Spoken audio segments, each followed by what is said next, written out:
The year 476 AD marked not merely the end of an empire, but the violent birth pangs of an entirely new European civilization. When Odoacer, the Germanic chieftain commanding a motley collection of Heruli, Rugi and Siri warriors, deposed the boy emperor Romulus Augustulus and sent the imperial regalia to Constantinople, he unknowingly triggered a transformation that would reshape the continent for the next 1,000 years. The Western Roman Empire, that colossal administrative machine which had governed territories from Hadrian's Wall to the Sahara Desert, collapsed not with a single catastrophic blow, but through a century-long hemorrhaging of authority, resources, and territorial control. The Germanic peoples who swept across former Roman frontiers were not the savage hordes of Roman propaganda, but sophisticated tribal confederations with their own complex social hierarchies, legal traditions, and military organisations. The Visigoths had already established themselves in southwestern Gaul and much of Hispania following their sack of Rome in 410 under Alaric I. Their kingdom, centred initially at Toulouse before relocating to Toledo, represented a fascinating hybrid of Roman administrative practices and Germanic warrior culture. King Euric, who ruled from 466 to 484, expanded Visigothic territory to encompass nearly the entire Iberian Peninsula and much of southern Gaul, creating the first truly post-Roman kingdom to achieve lasting stability. The Visigothic legal system exemplified the complex cultural synthesis occurring across former Roman territories. The Breviary of Alaric, promulgated in 506, attempted to codify Roman law for the kingdom's Roman subjects while maintaining separate Germanic legal traditions for the Visigothic population. This legal dualism reflected the practical challenges facing Germanic rulers who found themselves governing populations vastly outnumbering their own people. The Visigoths, perhaps numbering no more than 200,000 individuals, ruled over several million Hispano-Romans who retained their language, customs, and local administrative structures. In Italy, the situation proved even more complex. Odoacer's reign lasted only 17 years before Theodoric the Great, king of the Ostrogoths, invaded the peninsula at the behest of Emperor Zeno in Constantinople. The siege of Ravenna, which lasted from 489 to 493, demonstrated both the military prowess of the Ostrogoths and the sophisticated defensive capabilities that Roman engineering had bequeathed to the post-imperial world. When Theodoric finally entered Ravenna, he murdered Odoacer with his own hands during what was supposedly a reconciliation banquet, establishing Ostrogothic rule over Italy through treachery as much as military conquest. Theodoric's kingdom represented perhaps the most successful attempt to blend Germanic and Roman traditions. The Ostrogothic king maintained the Roman Senate, preserved the consulship, and kept much of the imperial bureaucracy intact while establishing a parallel Germanic administrative structure. His court at Ravenna became a centre of learning where Roman intellectuals like Boethius and Cassiodorus served alongside Gothic nobles. The famous mosaics of San Vitale and Sant'Apollinare, though completed after Theodoric's death, reflected the cultural sophistication his reign had fostered. The Ostrogothic military organisation revealed the evolution of Germanic warfare in the post-Roman world. Theodoric's armies combined traditional Gothic heavy cavalry with Roman infantry tactics and siege techniques. The Gothic warriors, distinguished by their long swords, round shields, and distinctive helmet designs featuring elaborate metalwork, represented a military elite that had absorbed Roman tactical knowledge while maintaining their own martial traditions. These warriors held land grants throughout Italy in exchange for military service, creating a proto-feudal system that would influence later medieval developments.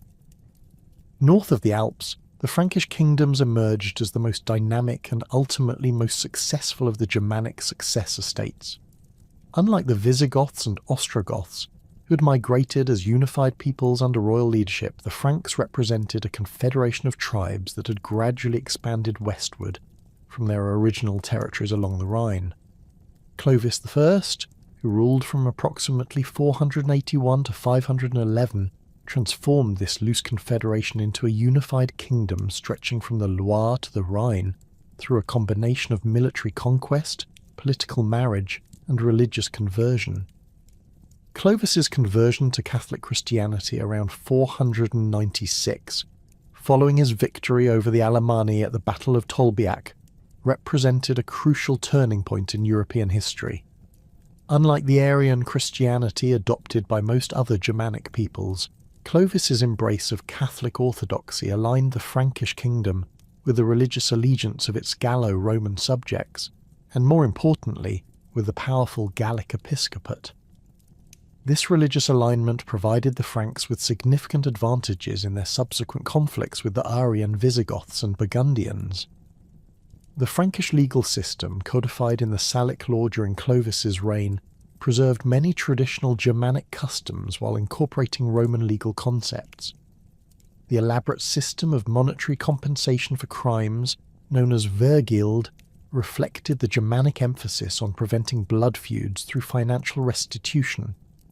A free Frank's life was valued at 200 solidi, while a Roman's was worth only 100 solida, revealing the ethnic hierarchy that characterized early Frankish society. Yet the code also protected women's property rights and established procedures for legal proceedings that drew heavily on Roman precedents. The Catholic Church emerged as the most important institution bridging the gap between Roman and Germanic civilizations.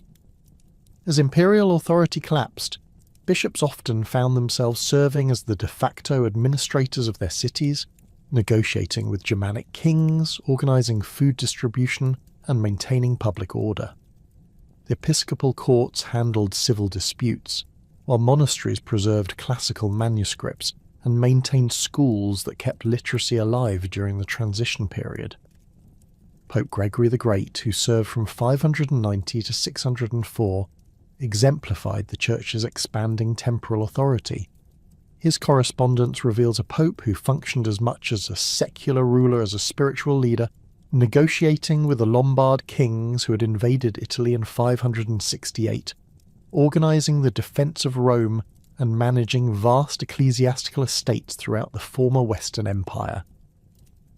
Gregory's pastoral rule became the standard manual for episcopal administration, while his liturgical reforms standardized Catholic worship practices across Europe.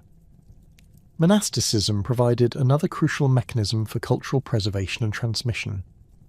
The Rule of St. Benedict, written around 530 at Monte Cassino, established the organizational framework that would govern Western monasticism for centuries.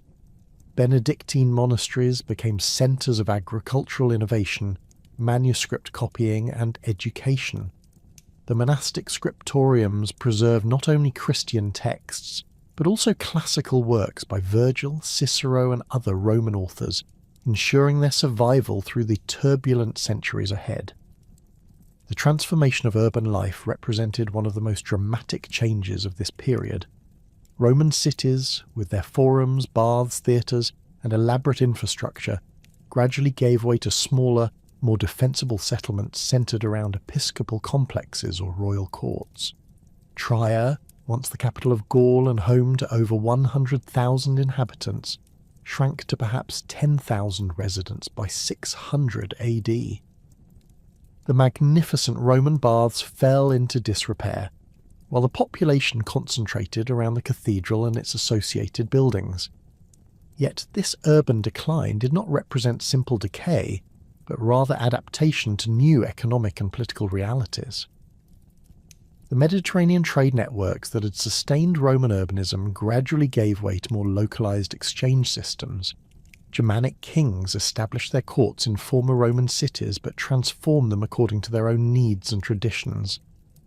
The palace complex became the new centre of power, while the old Roman administrative buildings were abandoned or converted to new purposes.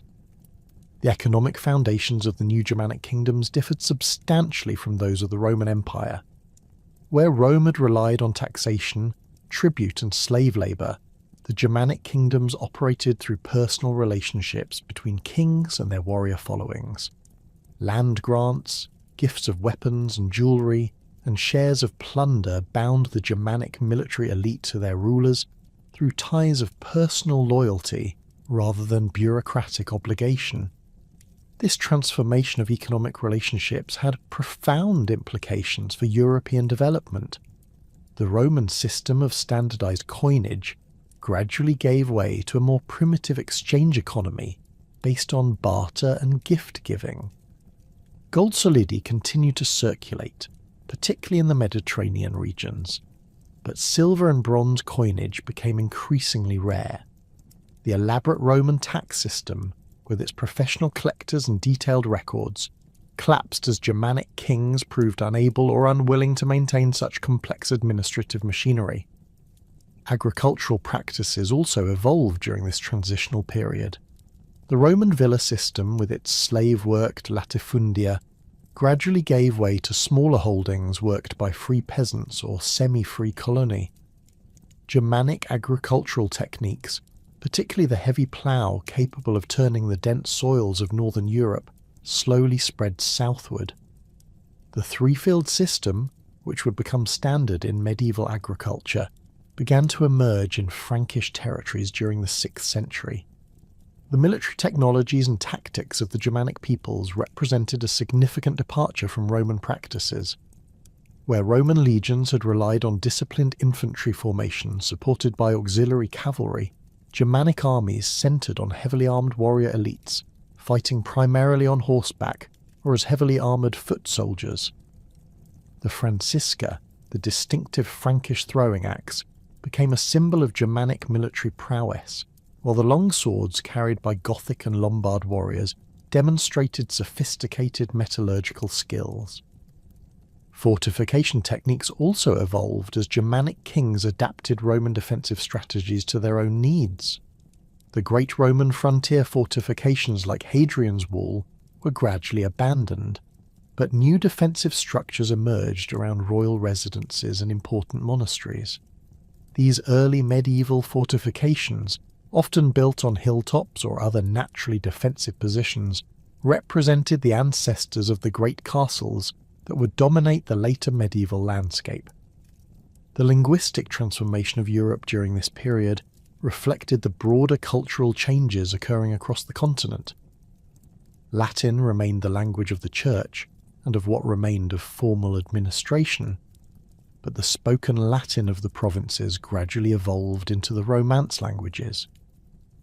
Germanic languages established themselves as the dominant vernaculars in much of northern Europe, while Celtic languages retreated to the western peripheries of Britain and Ireland. This linguistic diversity created new challenges for the emerging Germanic kingdoms. Kings needed to communicate with subjects who spoke different languages and followed different legal traditions. The development of written vernacular literature, beginning with Gothic translations of the Bible in the 4th century, represented early attempts to bridge these linguistic divides.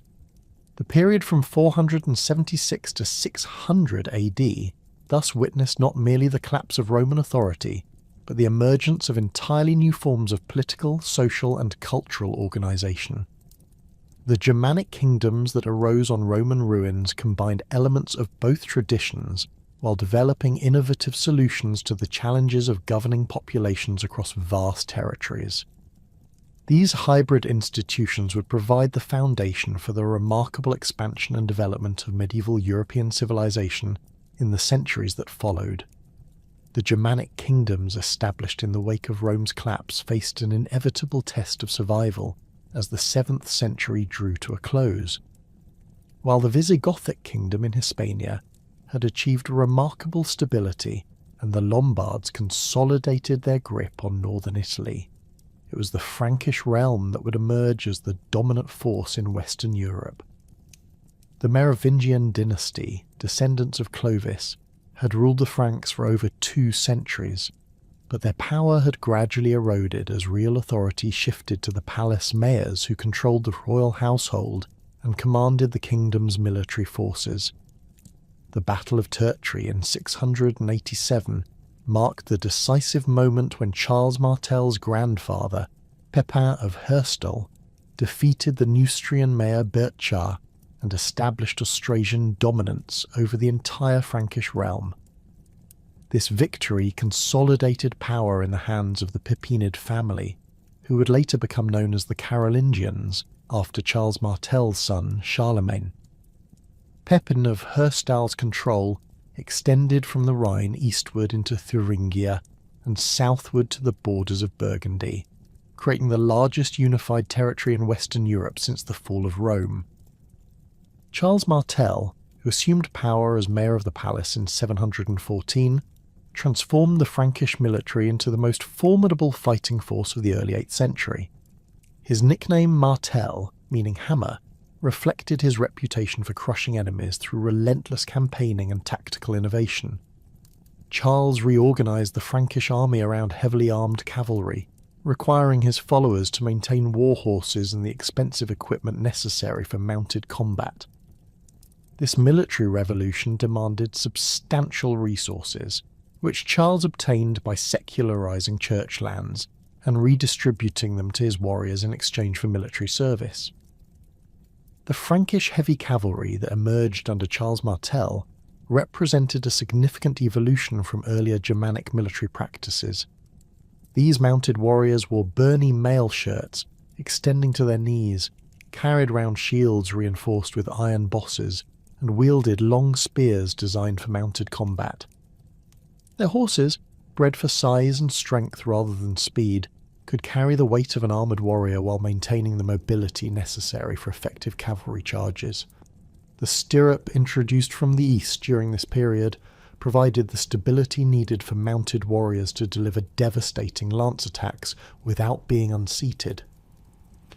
Charles Martel's most famous victory came at the Battle of Poitiers in 732, where his forces halted the northward advance of Abd al-Rahman's raiders from Al-Andalus. The Frankish infantry, arranged in a dense phalanx formation, withstood repeated cavalry charges before Charles's mounted reserves struck the decisive blow. Contemporary chronicles describe the Franks standing like a wall of ice, their disciplined ranks absorbing the shock of enemy attacks before counter-attacking with devastating effect. This victory established Charles as the defender of Christian Europe and demonstrated the effectiveness of his military reforms. The political implications of Poitiers extended far beyond its immediate military significance. Charles's victory enhanced his prestige throughout the Christian world and strengthened his position relative to the nominal Merovingian kings who continued to occupy the Frankish throne. Pope Gregory III, facing pressure from the Lombards in Italy, began corresponding with Charles about potential military assistance, marking the beginning of the Frankish papal alliance that would reshape European politics. Pepin the Short, Charles Martel's son, completed the Pepinid usurpation of royal authority through a carefully orchestrated coup in 751. Rather than simply deposing the last Merovingian king, Childeric III, Pepin sought legitimacy through papal approval. Pope Zacharias declared that whoever exercised real power should rightfully hold the royal title, providing religious sanction for Pepin's assumption of the crown. The ceremony at Soissons, where Pepin was anointed with holy oil by Archbishop Boniface, established a new precedent for royal legitimacy based on ecclesiastical approval rather than merely hereditary succession. Pepin's alliance with the papacy bore immediate fruit when he crossed the Alps in 754 and 756 to defeat the Lombard king Aistulf, who had been threatening papal territories around Rome. These campaigns, known as the Italian expeditions, resulted in the creation of the Papal States when Pepin donated the conquered Lombard territories to the Pope. The donation of Pepin established the temporal authority of the papacy over central Italy and created a precedent for secular rulers to grant territory to the Church in exchange for spiritual legitimacy. The Frankish military machine that Pepin employed in Italy demonstrated the sophistication of Carolingian warfare. Frankish armies could move rapidly across long distances, maintain complex supply lines, and conduct effective siege operations against heavily fortified positions. The siege of Pavia in 756 showcased Frankish engineering capabilities, as Pepin's forces constructed elaborate siege works, including catapults, battering rams, and protective shelters for attacking infantry. The Lombards, despite their reputation as fierce warriors, proved unable to withstand the sustained pressure of Frankish siege tactics. Charlemagne, who became sole king of the Franks in 771 following the death of his brother Carloman, inherited a kingdom that already dominated Western Europe, but was destined to expand it into an empire rivaling the achievements of Rome itself. Standing nearly 6 feet tall in an age when most men barely reached 5.5 feet, Charlemagne possessed the physical presence necessary to command respect from his warrior nobility. Contemporary descriptions emphasize his penetrating blue eyes, flowing moustache, and powerful voice that could be heard across a battlefield or council chamber. The Saxon Wars, which occupied much of Charlemagne's reign from 772 to 804, represented the most sustained and brutal of his military campaigns. The Saxon tribes, inhabiting the territories between the Rhine and Elbe rivers, had remained largely independent of Frankish authority despite centuries of pressure from their western neighbours. These Germanic peoples maintained their traditional polytheistic religion, worshipping Wotan and other ancestral deities at sacred groves and springs scattered throughout their forested homeland. Charlemagne's initial invasion of Saxony in 772 targeted the Irminsul, a sacred pillar that served as the central shrine of Saxon paganism. The destruction of this religious symbol, described in Frankish chronicles as reaching toward the heavens and supporting the entire world, demonstrated Charlemagne's intention to eliminate Saxon culture as well as Saxon independence. The wealth seized from the shrine, including massive quantities of gold and silver, accumulated over centuries of offerings, helped finance the subsequent decades of warfare. Saxon resistance proved far more determined than Charlemagne had anticipated. Widukind, the Saxon leader who emerged as the primary opponent of Frankish expansion, employed guerrilla tactics that frustrated Frankish attempts at conventional conquest. Saxon warriors would submit during the summer campaigning season, only to rebel again once Charlemagne's armies withdrew for winter quarters. These cycles of submission and revolt characterized the first decade of the Saxon Wars, forcing Charlemagne to develop new strategies for permanent conquest. The massacre at Verdun in 782 marked the most notorious episode of the Saxon Wars. Following a Saxon victory over a Frankish army at the Battle of Suntel, Charlemagne ordered the execution of 4,500 Saxon prisoners who had allegedly broken their oaths of loyalty. This mass killing, conducted by beheading over several days, reflected both Charlemagne's frustration with Saxon resistance and his determination to break Saxon morale through terror. The Verdun massacre became a rallying cry for Saxon resistance and prolonged the conflict for another 2 decades. Charlemagne's conquest of the Lombard kingdom in 773 774 demonstrated his ability to conduct successful campaigns on multiple fronts simultaneously. King Desiderius, seeking to restore Lombard independence from Frankish influence, had allied with Charlemagne's deceased brother's widow and threatened papal territories. Charlemagne's response was swift and decisive. Frankish armies crossed the Alps through multiple passes, outflanking Lombard defensive positions and forcing Desiderius to retreat to his capital at Pavia. The siege of Pavia lasted from September 773 to June 774, testing both Frankish persistence and Lombard endurance. Charlemagne maintained the siege through the harsh Alpine winter, demonstrating the logistical capabilities that set Carolingian armies apart from their contemporaries. The Frankish supply system, based on requisitions from conquered territories and tribute from allied peoples, could sustain large armies for extended periods far from their homeland. When Pavia finally surrendered, Charlemagne assumed the title King of the Lombards and incorporated northern Italy directly into his expanding realm. The Spanish March, established following Charlemagne's expedition across the Pyrenees in 778, created a buffer zone between the Frankish kingdom and the territories controlled from Cordoba. Although the campaign itself achieved mixed results, including the famous defeat at Roncevaux where Roland and the Frankish rearguard were annihilated by Basque mountaineers, Charlemagne succeeded in establishing Frankish control over the region between the Pyrenees and the Ebro River. Barcelona became the capital of this frontier province, serving as a base for further expansion southward and a centre for Christian settlement in formerly territories. The administrative system that Charlemagne developed to govern his vast territories represented a sophisticated evolution of earlier Frankish practices. The kingdom was divided into counties administered by counts who served as royal representatives with authority over military, judicial, and fiscal matters within their jurisdictions. These counts, drawn primarily from the Frankish nobility, owed their positions directly to royal appointment and could be removed at the king's pleasure.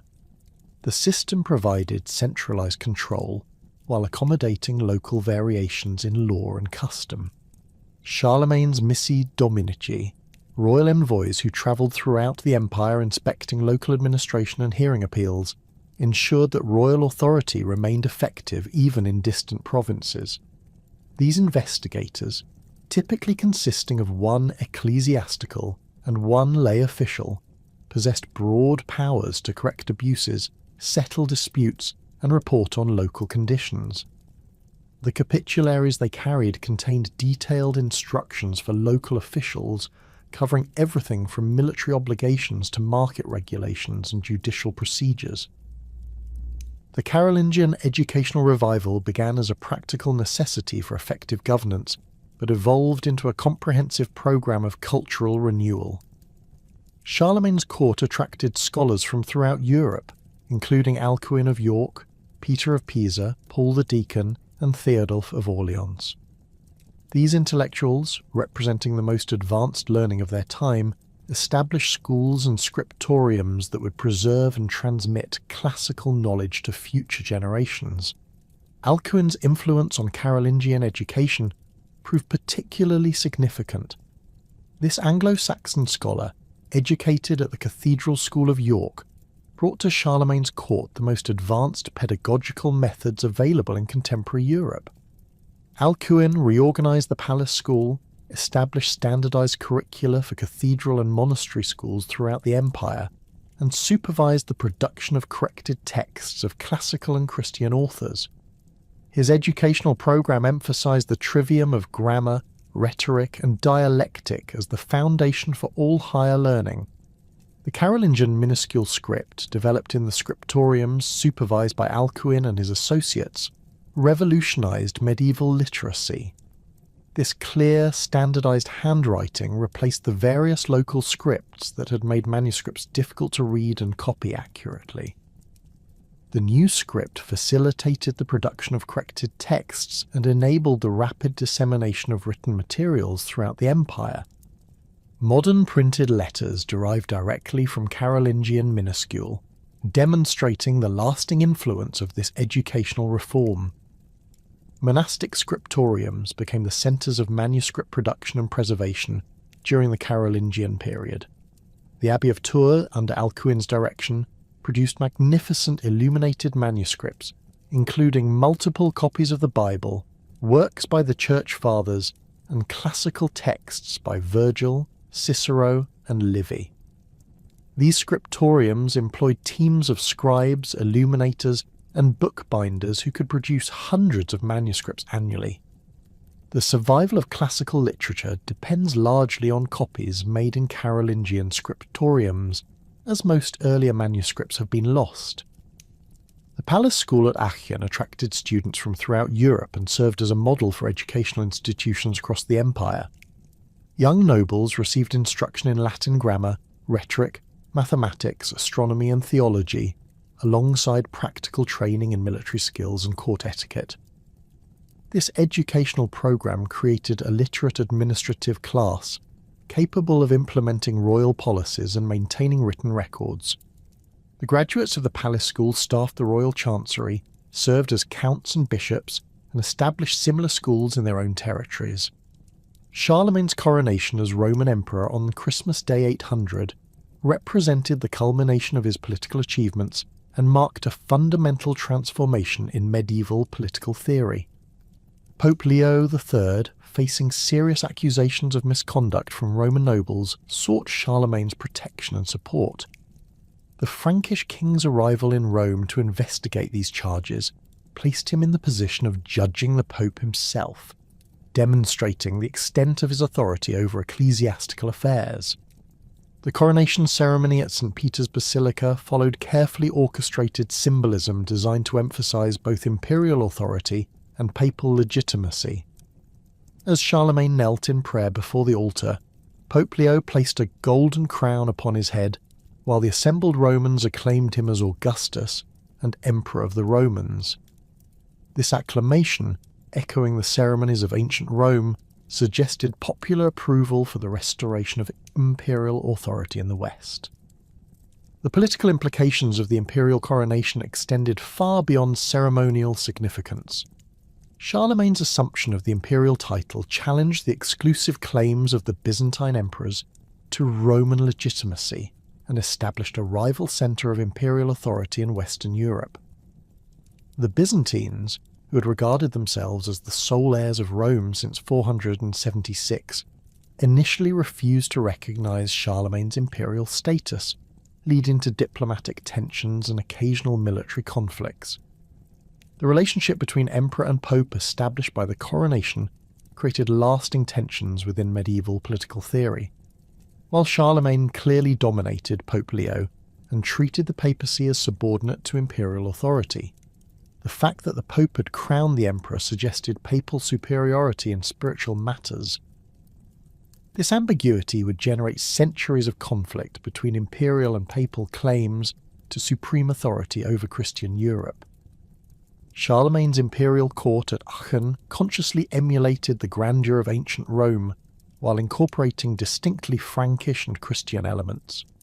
The palace chapel, modelled on the Church of San Vitale in Ravenna, featured elaborate mosaics depicting Christ in majesty surrounded by the 24 elders of the Apocalypse. The throne room contained classical columns and marble decorations seized from Roman buildings in Italy, while Charlemagne's throne itself was positioned to overlook the altar, emphasizing the sacred nature of imperial authority. The daily routine at the imperial court reflected both the administrative demands of governing a vast empire and the ceremonial requirements of imperial dignity. Charlemagne held regular audiences for petitioners, presided over judicial proceedings, and received embassies from foreign rulers including the Byzantine emperor and the Abbasid caliph.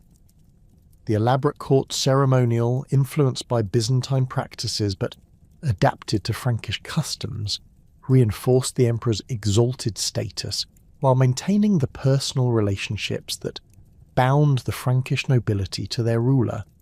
The economic foundations of the Carolingian Empire depended on agricultural production supplemented by tribute from conquered peoples and profits from long-distance trade. The great estates, or villa, that supported the imperial household and rewarded royal followers represented sophisticated agricultural enterprises employing hundreds of workers and producing diverse crops and manufactured goods. The Capitular de Villis, issued around 800, provided detailed instructions for estate management covering everything from crop rotation to the breeding of livestock and the training of craftsmen. Carolingian monetary policy reflected both practical administrative needs and imperial aspirations. Charlemagne reformed the Frankish coinage system, establishing the silver denarius as the standard unit of exchange and mandating uniform weights and measures throughout the empire. Royal mints in major cities produced coins bearing the emperor's name and title, while strict regulations prohibited counterfeiting and ensured the purity of precious metals. This monetary standardization facilitated trade and taxation, while reinforcing imperial authority through the widespread circulation of royal symbols. The Carolingian Renaissance represented far more than an educational reform. It constituted a comprehensive cultural renewal that established the intellectual foundations for medieval European civilization. The scholars assembled at Charlemagne's court did not merely preserve classical learning, but actively engaged with ancient texts, producing commentaries, theological treatises, and original works that advanced human knowledge. Their efforts ensured that the intellectual achievements of antiquity would survive the political fragmentation that followed Charlemagne's death, and provide the basis for later cultural developments. The monastery of Lindisfarne had stood as a beacon of Christian learning and devotion for over a century when the dragon-prowed ships appeared on the horizon on June 8, 793. The monks, accustomed to the peaceful rhythm of prayer and scholarship, could hardly comprehend the ferocity that was about to descend upon their sacred island. The Northmen who stormed ashore wielded broad-bladed axes and pattern-welded swords, their round shields painted in bold colours and reinforced with iron bosses. They wore burny mail shirts that reached to their thighs, conical helmets with nose guards, and thick woolen cloaks fastened with elaborate bronze brooches. The attack lasted only hours, but its psychological impact reverberated across Christian Europe like thunder across a clear sky. These raiders represented the vanguard of a demographic and economic explosion that had been building across Scandinavia throughout the 8th century. The Norse population had grown substantially during the preceding decades of relative peace, while agricultural improvements had increased food production and supported larger communities. Technological advances in shipbuilding, particularly the development of the shallow draft longship with its flexible, clinker-built hull, had given Scandinavian seafarers unprecedented mobility and range. The political fragmentation of Charlemagne's empire after 814 created opportunities for enterprising warriors to exploit weakened coastal defences and extract tribute from terrified populations. The Viking longship represented perhaps the most sophisticated naval technology of the early medieval period. These vessels, typically measuring 60 to 80 feet in length, featured shallow drafts that allowed them to navigate rivers far inland while maintaining the seaworthiness necessary for ocean voyages.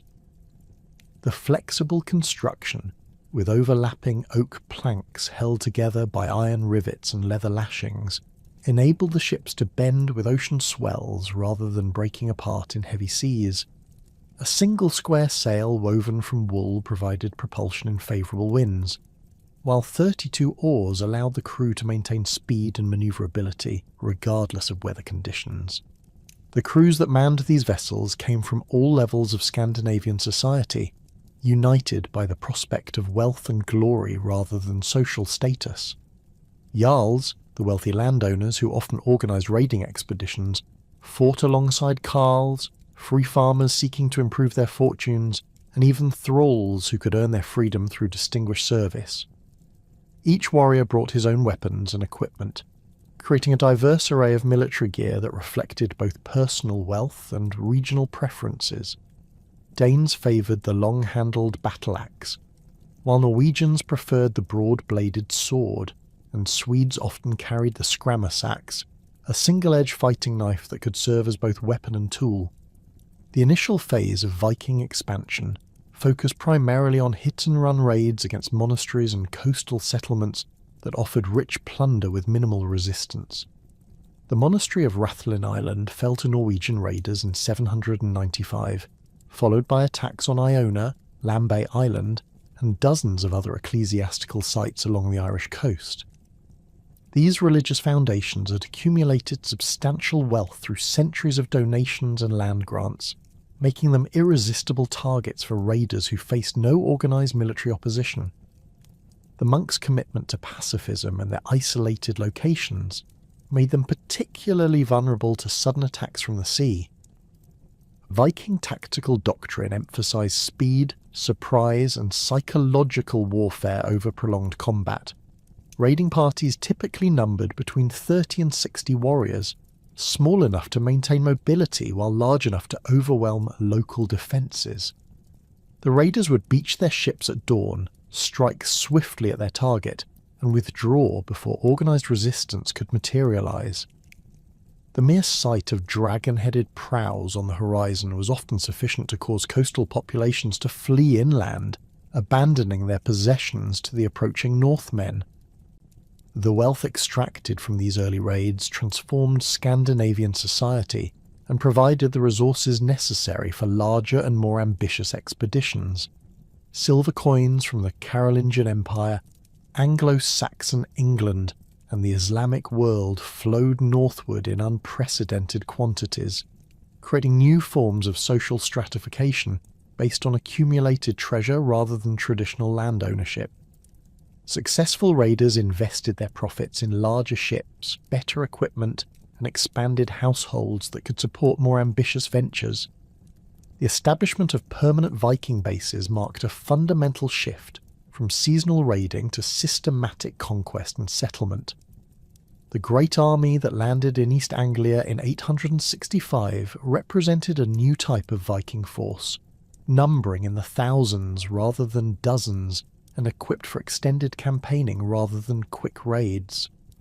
Led by the sons of the legendary Ragnar Lothbrok, including Ivar the Boneless and Halfdan Ragnarsson, this massive expedition conquered the Anglo-Saxon kingdoms of Northumbria, East Anglia, and Mercia within a decade. The Viking conquest of York in 866 demonstrated the sophisticated military capabilities that the Northmen had developed through decades of warfare. The city's Roman walls, which had protected it for centuries, proved inadequate against Viking siege techniques that combined direct assault with psychological warfare. The Vikings employed mobile siege towers, battering rams, and coordinated attacks from multiple directions, while maintaining their traditional emphasis on individual heroism and battlefield prowess. King Aiel of Northumbria died in the fighting, allegedly subjected to the Blood Eagle, a ritual execution that involved cutting the victim's ribs and pulling out his lungs to form the shape of an eagle's wings. The establishment of the Danelaw in eastern England created the first major Viking political entity outside Scandinavia. This territory, stretching from the Thames to the Scottish border, operated under Scandinavian law and customs while maintaining trade relationships with both the remaining Anglo-Saxon kingdoms and the Viking homelands. The 5 boroughs of Lincoln, Nottingham, Derby, Leicester and Stamford served as administrative centres where Viking jarls administered justice according to traditional Norse legal procedures that emphasised compensation over punishment and community involvement in dispute resolution. Viking settlement patterns in the Danelaw reflected both military necessity and agricultural opportunity. The invaders established fortified camps at strategic locations along rivers and Roman roads, creating defensive networks that could support each other during Anglo-Saxon counterattacks. These camps gradually evolved into permanent towns as Viking warriors brought their families from Scandinavia and established farms in the surrounding countryside. Archaeological evidence reveals that Viking settlers introduced new agricultural techniques, including the heavy plough and improved crop rotation systems that increased productivity on the heavy clay soils of eastern England. The cultural synthesis that emerged in the Danelaw combined Scandinavian and Anglo-Saxon elements in ways that enriched both traditions. Viking settlers adopted Christianity while maintaining many of their traditional customs and legal practices. Anglo-Saxon craftsmen learned Norse metalworking techniques, producing weapons and jewellery that incorporated both artistic traditions. The English language absorbed hundreds of Scandinavian words, many of which remain in common use today, including fundamental terms like sky, egg, knife, and husband. Alfred the Great's resistance to Viking expansion demonstrated that effective leadership and military innovation could successfully counter Norse advantages in mobility and surprise. The West Saxon king reorganised his kingdom's defences around a network of fortified towns called burhs, each positioned within a day's march of its neighbours and garrisoned by local militias. This system denied the Vikings the quick victories they needed to maintain momentum while providing secure bases for Anglo-Saxon counterattacks. The Battle of Edington in 878 marked the turning point in the Anglo-Saxon struggle against Viking conquest. Alfred's forces, fighting with the desperation of men defending their homeland, broke the Danish shield wall through sustained pressure and superior discipline. The Viking leader Guthrum, wounded in the fighting and facing the destruction of his army, agreed to convert to Christianity and withdraw his forces to the territories already under Danish control. Alfred's victory established the principle that Viking expansion could be contained through effective military organisation and determined resistance. The development of Viking trade networks transformed Scandinavia from a peripheral region into a central hub of European commerce. Swedish merchants established trading posts along the rivers of Russia, creating a commercial route that connected the Baltic Sea with Constantinople and the Islamic world. The Volga trade route carried amber, furs and slaves southward, while bringing silver, silk and spices northward to Scandinavian markets. Archaeological discoveries in Sweden have revealed hoards containing coins from as far away as Samarkand and Baghdad, testifying to the extent of these commercial connections. The foundation of Dublin in 841 created the first major Viking city outside Scandinavia and demonstrated Norse capabilities in urban planning and administration. The settlement, strategically positioned at the confluence of the River Liffey and the Irish Sea, served as both a military base for raids into the Irish interior and a commercial centre for trade with Britain and continental Europe. The city's defences included earthen ramparts topped with wooden palisades, while the harbour could accommodate dozens of longships and merchant vessels simultaneously. Viking expansion into the North Atlantic represented perhaps the most remarkable achievement of medieval European exploration. The discovery and settlement of Iceland beginning in 874 required navigational skills and maritime courage that surpassed anything previously attempted in European waters. The journey from Norway to Iceland covered nearly 600 miles of open ocean, with no landmarks to guide navigation except the sun, stars and subtle changes in wind patterns and sea conditions. The Icelandic settlement attracted primarily Norwegian farmers and their households, creating a unique society that preserved many archaic Scandinavian customs while developing innovative political institutions. The Althing, established in 930, represented one of the earliest parliamentary assemblies in European history, bringing together representatives from throughout Iceland to settle disputes, pass laws, and conduct the business of government. This institution operated without a king or central executive authority, relying instead on the collective wisdom of the assembled chieftains and their ability to enforce decisions through social pressure and economic sanctions. The discovery of Greenland by Eric the Red around 982 extended Viking exploration even further into the Atlantic. Despite its forbidding name, the southern and western coasts of Greenland offered sufficient pasture to support cattle and sheep, while the surrounding waters teemed with seals, whales, and fish. The two main settlements, the eastern settlement near modern Julianahab and the western settlement near Godthab, housed several thousand colonists who maintained regular contact with Iceland and Norway through annual trading voyages. Leif Erikson's voyage to Vinland around 1000 represents the first documented European contact with North America, predating Columbus by nearly 5 centuries. The Greenland Saga and Eric the Red's Saga preserve detailed accounts of these expeditions, describing encounters with native peoples whom the Vikings called Skraelings, and attempts to establish permanent settlements along the North American coast. Archaeological evidence from Lanceau Meadows in Newfoundland confirms the Norse presence and reveals the sophisticated construction techniques they employed, even in this remote location. The establishment of the Kievan Rus demonstrated Viking capabilities in state building and cultural adaptation on a massive scale.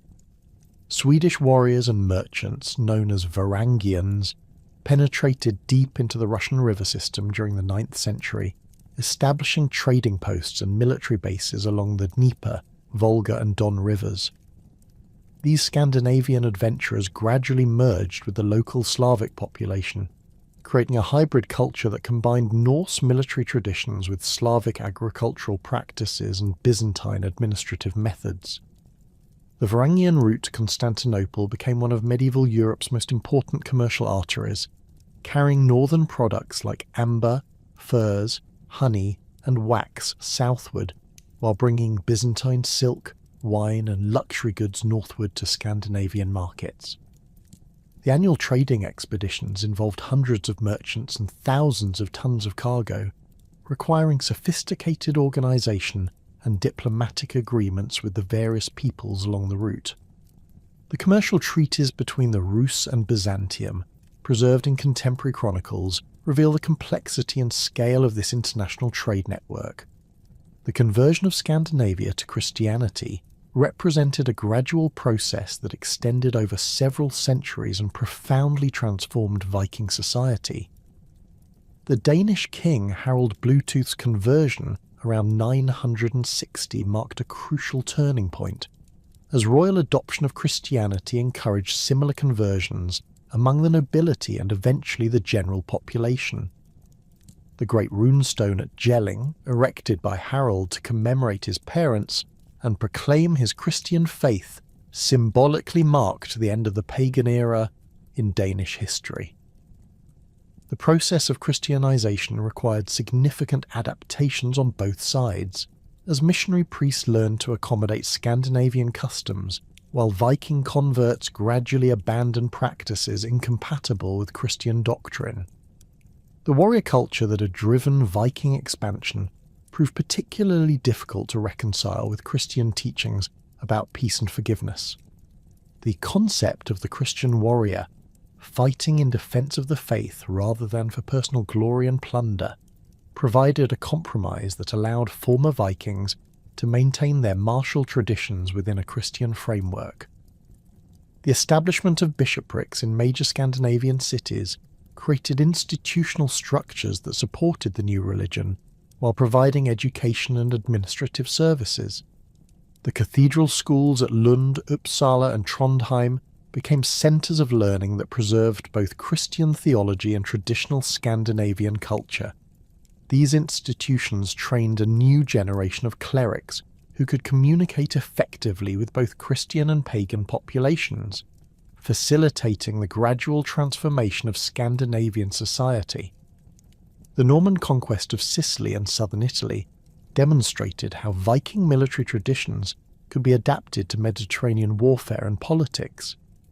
The sons of Tancred de Hauteville, including Robert Guiscard and Roger Thirst, led small bands of Norman knights southward during the 11th century, seeking opportunities for advancement in the fragmented political landscape of southern Italy. These warriors combined traditional Norse courage and tactical flexibility with the heavy cavalry techniques they had learned in northern France. The Norman conquest of England in 1066 represented the culmination of Viking military evolution and marked the end of the Viking Age proper. William the Conqueror's army at Hastings included many warriors of Scandinavian descent who had been settled in Normandy for several generations. The battle itself demonstrated how Viking tactical traditions had been transformed by continental influences, as Norman knights employed coordinated cavalry charges supported by archers rather than the individual combat preferred by their ancestors. The defeat of Harold Hardrada at Stamford Bridge just weeks before Hastings symbolically marked the end of the traditional Viking era. The Norwegian king, described as the last great Viking warrior, died leading a final attempt to conquer England through the methods that had served his predecessors for nearly 3 centuries. His death, along with the destruction of his army, demonstrated that the age of Viking raids and conquests had passed, replaced by more sophisticated forms of warfare and political organisation. The transformation of Viking warrior culture reflected broader changes in medieval European society during the 11th century. The development of feudalism, the strengthening of royal authority, and the influence of Christian doctrine all contributed to the evolution of Scandinavian military traditions. The berserkers and wolf warriors who had terrorized European monasteries gradually disappeared, replaced by Christian knights who fought according to codes of chivalry, rather than the pursuit of personal glory and material wealth. The collapse of Carolingian central authority after the death of Charles the Fat in 887 created a power vacuum that fundamentally transformed the political landscape of Western Europe. Local strongmen, many of whom had originally served as Charlemagne's counts and dukes, found themselves governing territories that the distant Carolingian kings could no longer effectively control or defend. These regional magnates possessed the military resources necessary to protect their lands from Viking raids, Magyar invasions and Saracen attacks, while the royal armies that had once maintained imperial unity had fragmented into competing factions loyal to rival claimants to the throne. The emergence of feudalism represented not a sudden institutional change, but rather the gradual formalization of relationships that had been developing throughout the 9th century. Warriors who had received land grants from Carolingian rulers in exchange for military service found these arrangements becoming hereditary as royal authority weakened.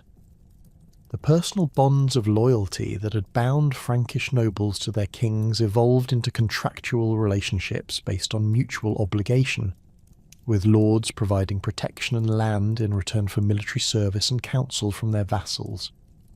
The feudal contract, when fully developed, created a complex web of personal relationships that extended from the lowest knight to the highest duke.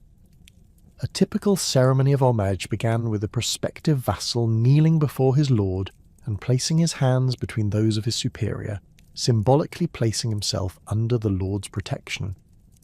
The vassal would then swear an oath of fealty, promising to serve faithfully and avoid any action that might harm his lord's interests. In return, the lord would invest his vassal with a fief, typically consisting of agricultural land, but sometimes including rights to collect tolls, administer justice, or command fortifications. The military obligations inherent in feudal relationships reflected the practical necessities of 10th century warfare. A knight was expected to serve his lord for 40 days annually, fully equipped with warhorse, armour and weapons, and accompanied by a small retinue of squires and men-at-arms. This service obligation, known as knight service, provided lords with the heavy cavalry forces necessary to maintain their authority and defend their territories. The 40-day limit reflected the agricultural cycle, allowing knights to return to their estates for planting and harvest, while ensuring that military campaigns remained focused and decisive rather than becoming prolonged affairs of attrition. The development of the three estates system provided an ideological framework that justified the social hierarchy emerging from feudal relationships. This conceptual division of society into bellatores, oratores and laboratores reflected both practical social functions and Christian theological concepts about the proper ordering of human society. Bishop Adalbero of Lyon, writing around 1020, articulated this theory in his poem to King Robert the Pious, arguing that God had ordained these three orders to work together harmoniously for the benefit of all. The bellatores, those who fought, comprised the military aristocracy that dominated feudal society. These warriors, ranging from great dukes controlling multiple counties to simple knights holding single villages, shared a common culture centered on martial prowess, personal honor, and the pursuit of glory through combat. The typical knight of the 11th century stood approximately 5 feet 6 inches tall, with a powerful build developed through years of training with heavy weapons and armor. His equipment represented a substantial investment, often costing as much as 20 oxen, or the annual income from several peasant holdings. The knight's primary weapon, the sword, had evolved considerably from the simple iron blades carried by Carolingian warriors. 11th century swords featured pattern-welded construction, with hard steel edges welded to a flexible iron core that provided both cutting power and resistance to breakage. These weapons, typically measuring 3 feet in length and weighing between 2 and 3 pounds, required years of training to master effectively. The crossguard protected the wielder's hand while providing balance for precise cuts and thrusts, while the pommel could serve as a striking weapon in close combat. The development of mail armour during this period provided knights with unprecedented protection, while maintaining the mobility necessary for mounted combat. A complete hauberk consisted of thousands of interlocked iron rings, each ring riveted closed and connected to 4 neighbouring rings, to create a flexible mesh that could deflect sword cuts and arrow strikes.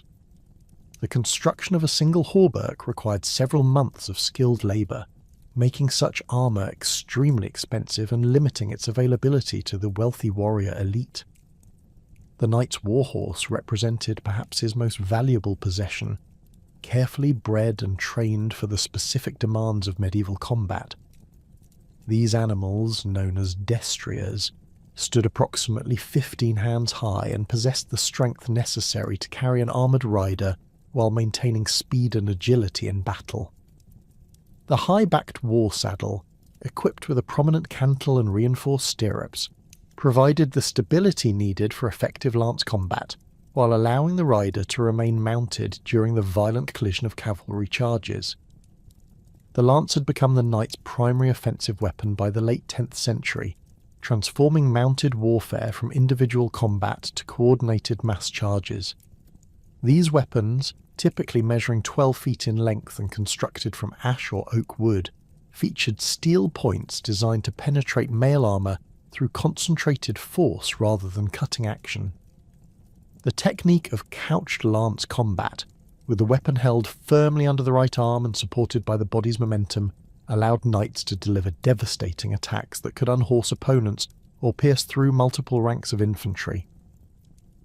The castle emerged as both the physical symbol and practical foundation of feudal authority during the 10th and 11th centuries. The earliest castles consisted of wooden towers constructed atop artificial mounds called mottes, surrounded by enclosed courtyards known as baileys.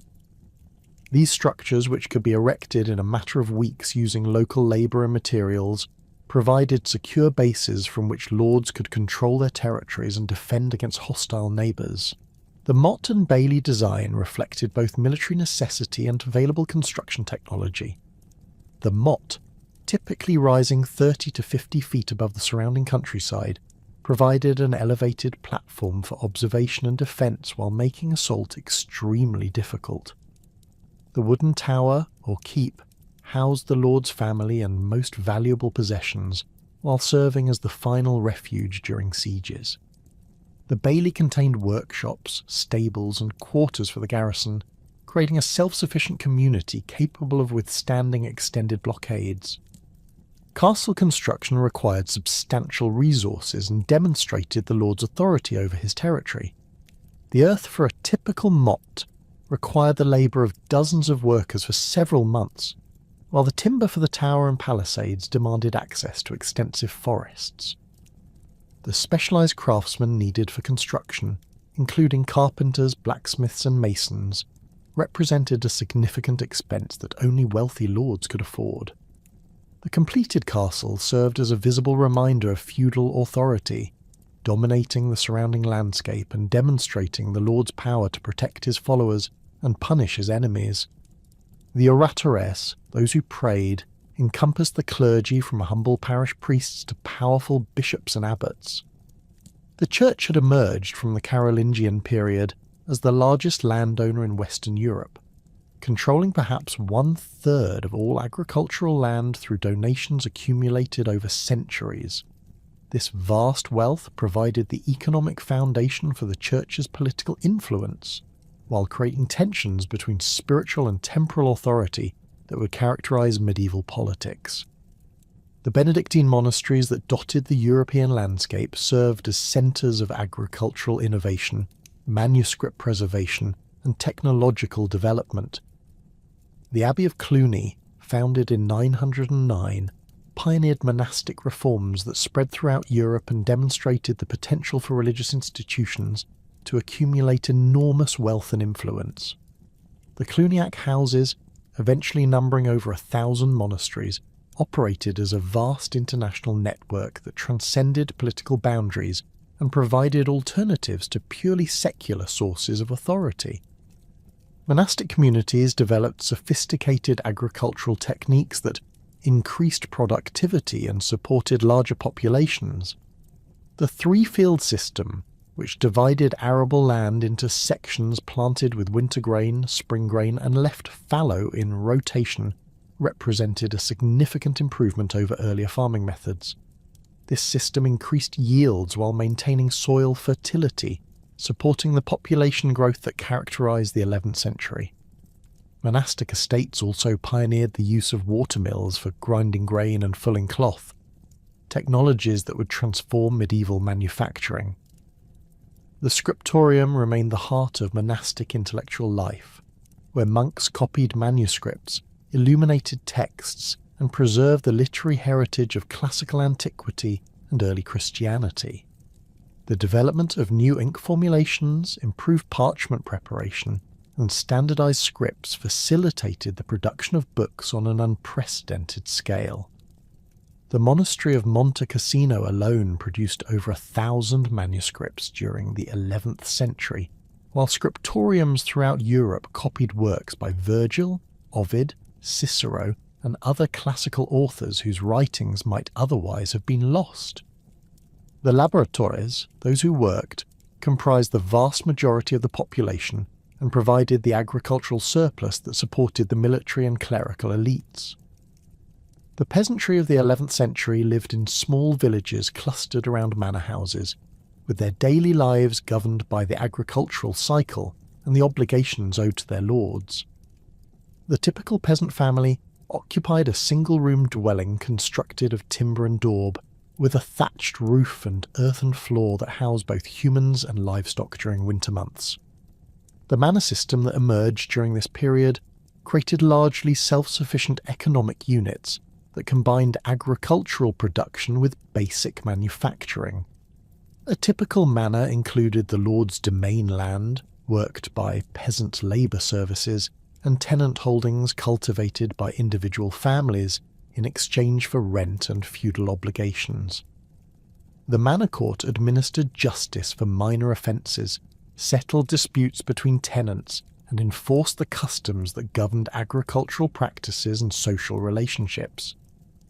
Peasant obligations varied considerably depending on local customs and the specific terms of land tenure, but generally included both labour services and payments in kind. Villein tenants typically owed their lord 2 or 3 days of work weekly on the domain land, additional labour during harvest and planting seasons, and various payments including a portion of their grain harvest and fees for using the lord's mill and oven. These obligations bound peasants to their manors while providing lords with the labour and resources necessary to maintain their military and social status. The development of chivalric ideals during the 11th century transformed the warrior culture of the feudal nobility, creating codes of conduct that emphasised honour, courtesy, and protection of the weak alongside traditional martial virtues. The Peace of God movement, initiated by church councils in southern France during the late 10th century, attempted to limit warfare by declaring certain persons and places off-limits to military action. Churches, monasteries, merchants, and non-combatants received special protection, while specific days of the week were designated as times when fighting should cease. The Truce of God extended these restrictions by prohibiting warfare during religious festivals and seasons, eventually covering nearly half the days of the year. These initiatives reflected both ecclesiastical attempts to control military violence and the growing sophistication of feudal society, which required predictable periods of peace for agricultural work and commercial activity. The enforcement of these truces depended largely on the voluntary cooperation of the warrior nobility, who found that adherence to chivalric codes enhanced their social status and political authority. The tournament emerged as both a training ground for military skills and a social institution that reinforced chivalric values. These elaborate events, which became increasingly popular during the 11th century, provided knights with opportunities to display their prowess while establishing social connections and negotiating political alliances. The early tournaments consisted of mock battles fought with real weapons over extensive areas, often resulting in serious injuries and occasional deaths that demonstrated the genuine martial skills required for success. The economic foundations of feudal society rested on agricultural production that had increased substantially since the Carolingian period. The introduction of the heavy plough, capable of turning the dense soils of northern Europe, allowed cultivation of previously unusable land, while increasing yields on existing fields. The horse collar, which distributed weight more efficiently than earlier harnesses, enabled horses to replace oxen for many agricultural tasks, increasing the speed and efficiency of farming operations. The expansion of arable land through forest clearance and marsh drainage created new opportunities for settlement and agricultural development. The great forests that had covered much of Europe since the end of the Roman Empire gradually gave way to fields, villages, and pastures as population growth created demand for additional farmland. This process of internal colonization provided lords with new sources of revenue, while offering peasants opportunities to improve their condition through settlement on newly cleared land. The development of local markets and the revival of commercial activity reflected the increased agricultural productivity and population growth of the 11th century. Weekly markets in manor villages allowed peasants to exchange surplus produce for manufactured goods, while larger towns hosted annual fairs that attracted merchants from distant regions. The gradual reintroduction of coined money, which had nearly disappeared during the 9th and 10th centuries, facilitated these commercial transactions and enabled more complex economic relationships. The transformation of European monasticism during the 10th century began with a single monastery nestled in the hills of Burgundy. The Abbey of Cluny, founded in 909 by Duke William the Pious of Aquitaine, received an unprecedented charter that placed it directly under papal protection, while exempting it from all secular interference. This revolutionary arrangement allowed the Cluniac community to develop according to purely spiritual principles, free from the political machinations and economic pressures that had corrupted many earlier monastic foundations. The abbey's first abbot, Berno of Baum, established rigorous standards for liturgical observance and monastic discipline that would soon spread across Europe like ripples across a still pond. The Cluniac interpretation of the rule of St. Benedict emphasized elaborate liturgical ceremonies that consumed most of the monks' waking hours. The community celebrated the divine office with unprecedented magnificence, incorporating complex musical compositions, precious vestments, and ornate ceremonial objects that transformed the simple Benedictine services into spectacular displays of religious devotion.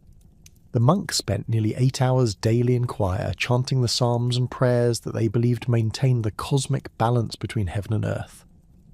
This liturgical focus reflected a fundamental shift in monastic priorities, from the manual labour emphasised by Benedict toward purely spiritual activities that demonstrated the monk's separation from worldly concerns. The architectural grandeur of Cluny III, begun in 1088, embodied the community's theological vision in stone and timber. The church stretched nearly 600 feet in length, making it the largest building in the Christian world until the construction of St. Peter's Basilica in Rome. 5 towers crowned the structure, their bells calling the faithful to prayer across the Burgundian countryside. The interior featured elaborate carved capitals depicting biblical scenes and moral allegories, while the high altar gleamed with gold and precious stones donated by kings and nobles throughout Europe. The sheer scale of the construction required resources that dwarfed those available to most secular rulers, demonstrating the extraordinary wealth that flowed into Cluniac coffers from grateful benefactors seeking spiritual intercession. The expansion of the Cluniac network proceeded through a combination of reform, foundation and absorption that eventually encompassed over 1,500 religious houses across Europe. Existing monasteries that had fallen into decay or corruption could request Cluniac reform, receiving new abbots and communities trained in the Burgundian customs. wealthy patrons founded new houses specifically as Cluniac dependencies, while some established monasteries voluntarily submitted to Cluniac authority in exchange for spiritual guidance and administrative support. This vast confederation operated under the direct authority of the Abbot of Cluny, who appointed priors to govern individual houses and conducted regular visitations to ensure compliance with Cluniac customs. The economic foundation of Cluniac expansion rested on the systematic exploitation of agricultural estates and the careful management of donated properties. The abbey's scribes maintained detailed cartularies documenting every grant, purchase and exchange, creating comprehensive records that enabled efficient administration of scattered holdings. Cluniac houses pioneered new agricultural techniques, including improved crop rotation systems and the systematic breeding of livestock, that increased productivity while providing surplus income for building projects and charitable activities. The monasteries also developed extensive networks of dependent churches, collecting tithes and offerings that supplemented their agricultural revenues. The spiritual influence of Cluny extended far beyond its immediate dependencies through the promotion of pilgrimage and the development of the Camino de Santiago. Cluniac houses along the pilgrimage routes to Compostela provided hospitality, protection and spiritual guidance to thousands of pilgrims annually, while their churches served as waypoints where travellers could venerate relics and receive indulgences. The Codex Calixtinus, compiled at Cluny during the 12th century, provided detailed guidance for pilgrims, including route descriptions, advice on local customs, and accounts of miracles associated with various shrines.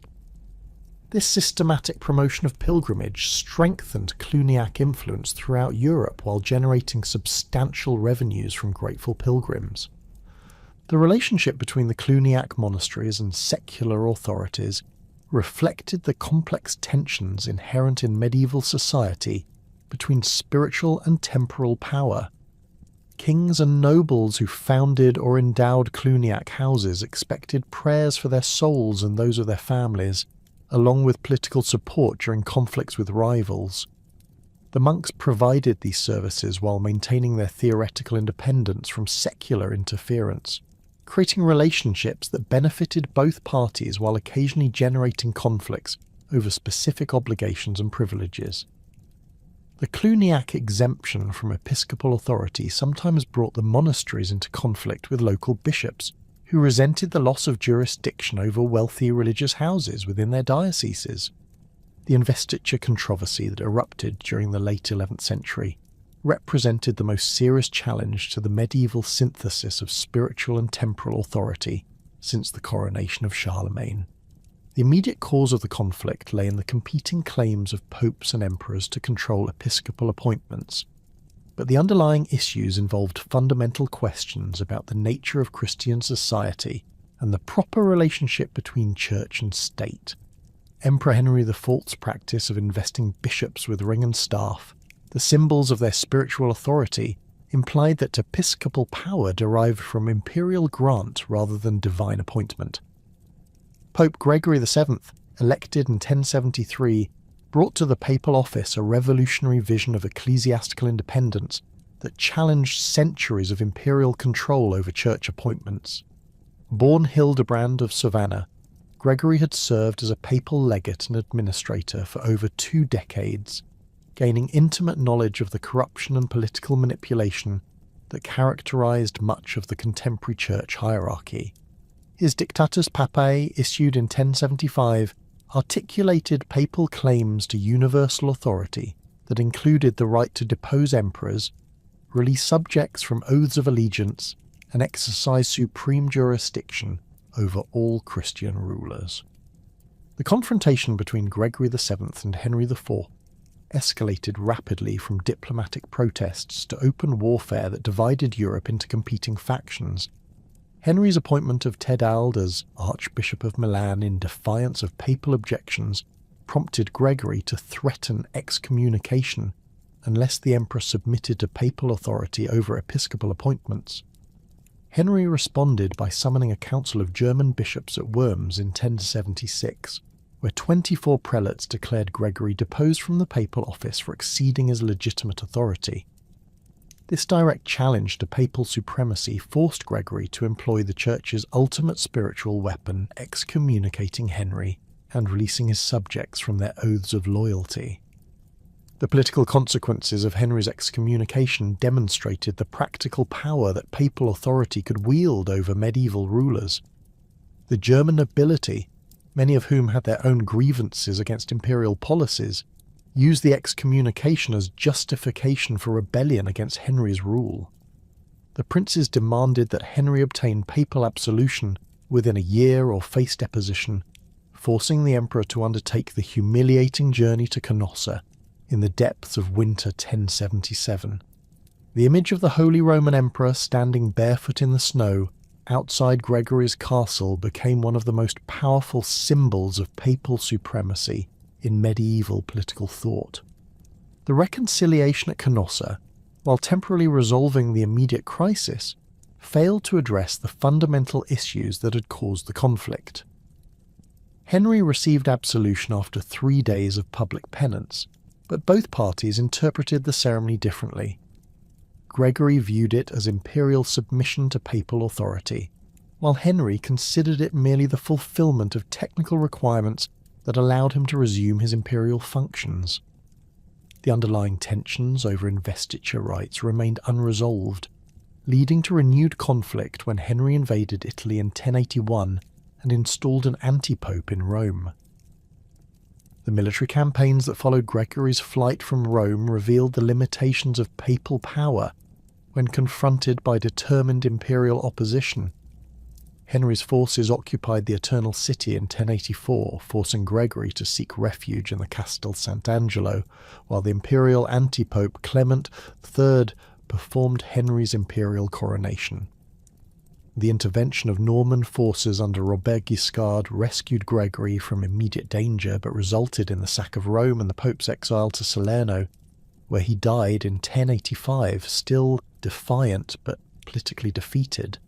The eventual resolution of the investiture controversy through the Concordat of Worms in 1122 established principles that would govern church-state relations for centuries.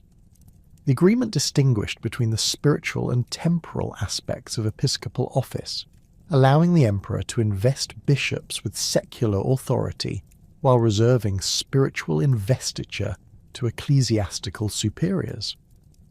This compromise recognized both papal supremacy in spiritual matters and imperial authority over the temporal aspects of episcopal office, creating a framework for cooperation that reduced direct conflicts while maintaining the essential interests of both parties. The emergence of new monastic orders during the late 11th and early 12th centuries reflected growing dissatisfaction with the elaborate liturgical practices and accumulated wealth of the Cluniac houses. The Carthusian order, founded by Pruno of Cologne at the Grande Chartreuse in 1084, represented the most radical departure from traditional Benedictine monasticism through its emphasis on eremitical life within a communal framework. Each Carthusian monk occupied a separate cell with its own garden and workshop, meeting with his brethren only for certain liturgical services and communal meals on feast days. The Carthusian daily routine combined the solitary contemplation of the hermit with the stability and mutual support of community life. The monks spent most of their time in individual prayer, study, and manual labour within their cells, emerging only for matins, lauds, and vespers in the community church. Each cell contained a bed, desk, bookshelf, and tools for whatever craft the monk practiced to support himself and contribute to the community's welfare. The small garden attached to each cell provided vegetables and herbs while offering opportunities for contemplative labour that complemented intellectual and spiritual activities. The architectural layout of Carthusian monasteries reflected their unique approach to monastic life. The cells formed a square around a central cloister, with each dwelling separated from its neighbours by walls that ensured privacy and silence. The church occupied one side of the square, while the refectory, chapter house, and other common buildings filled the remaining spaces.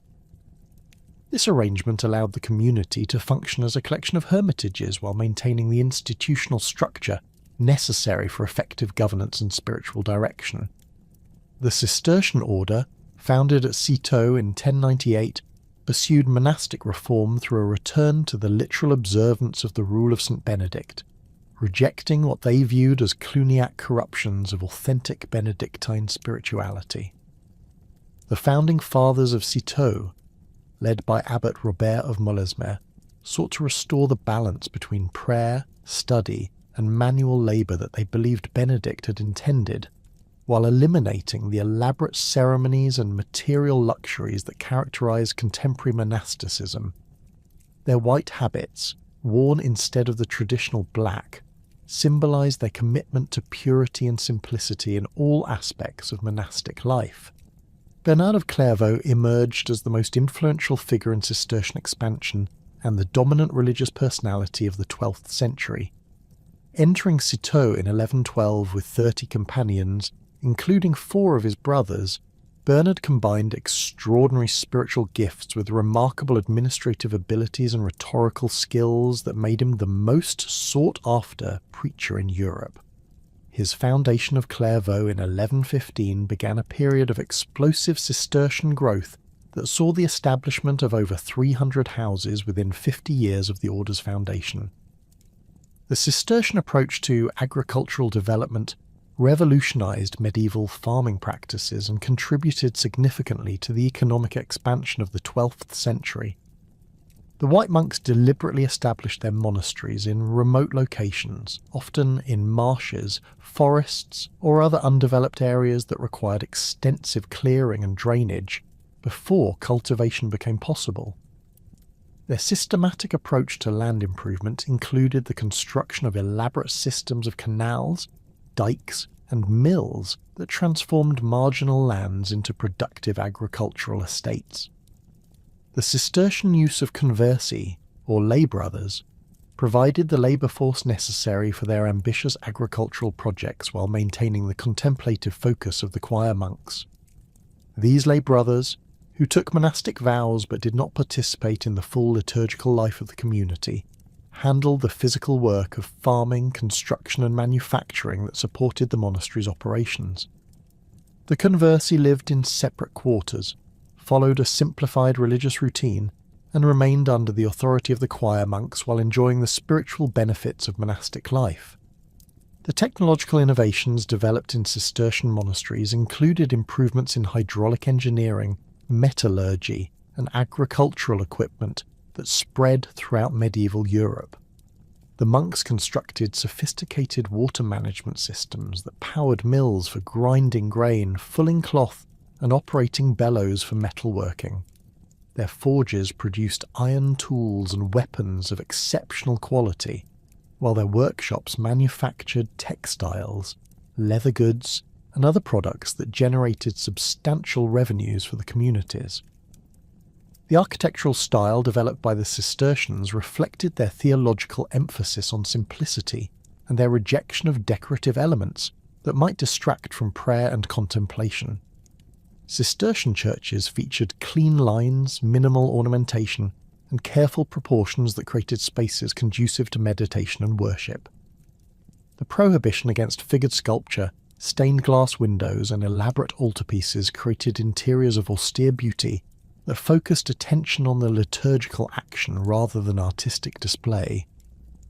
The mendicant orders that emerged during the 13th century represented a fundamental departure from traditional monasticism through their rejection of stable property ownership and their commitment to apostolic poverty. Francis of Assisi, the son of a wealthy cloth merchant, experienced a religious conversion around 1205 that led him to embrace radical poverty and dedicate his life to serving the poor and preaching repentance. His initial followers, known as the Friars Minor or Little Brothers, lived as wandering preachers who supported themselves through begging and manual labour while proclaiming the gospel to all who would listen. The Franciscan approach to religious life challenged fundamental assumptions about the relationship between material wealth and spiritual authority that had characterized medieval Christianity. Francis insisted that his followers own nothing individually or collectively, relying entirely on divine providence and human charity for their daily needs.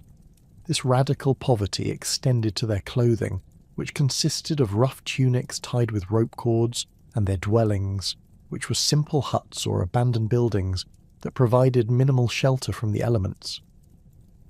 The rapid growth of the Franciscan movement created organizational challenges that required modifications to Francis's original vision of absolute poverty and complete freedom from institutional structures. Pope Innocent III's approval of the Franciscan rule in 1209 began a process of institutionalization that continued throughout the 13th century as the order developed administrative hierarchies, established permanent houses of study, and accumulated property necessary for their expanding educational and pastoral activities.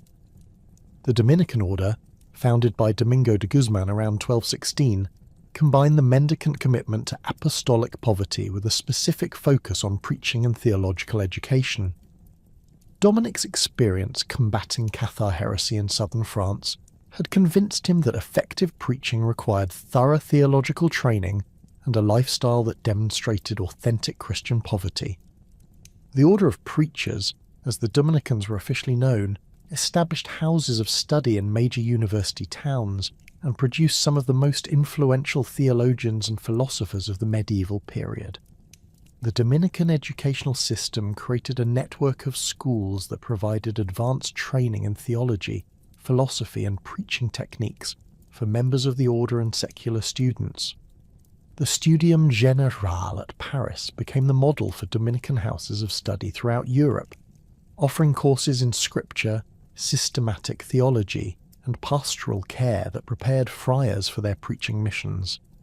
The order's emphasis on intellectual formation produced scholars like Albertus Magnus and Thomas Aquinas, whose theological syntheses shaped medieval thought and continue to influence Christian doctrine.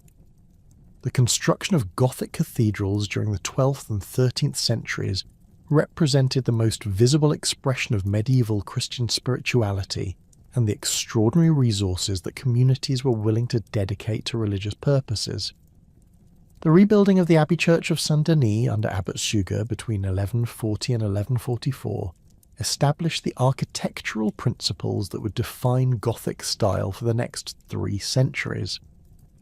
Suger's innovative use of pointed arches, ribbed vaulting, and large windows created interior spaces that seemed to soar toward heaven while flooding the sanctuary with coloured light that symbolised divine illumination.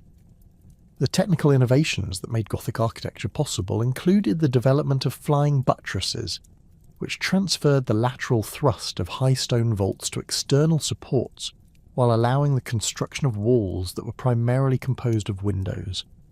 The pointed arch distributed weight more efficiently than the rounded arches of Romanesque buildings, enabling the construction of taller and more spacious interiors.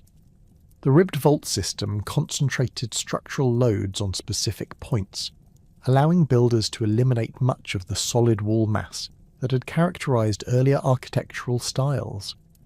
The Cathedral of Notre-Dame de Paris, begun in 1163, demonstrated the full potential of Gothic engineering and established Paris as a centre of architectural innovation.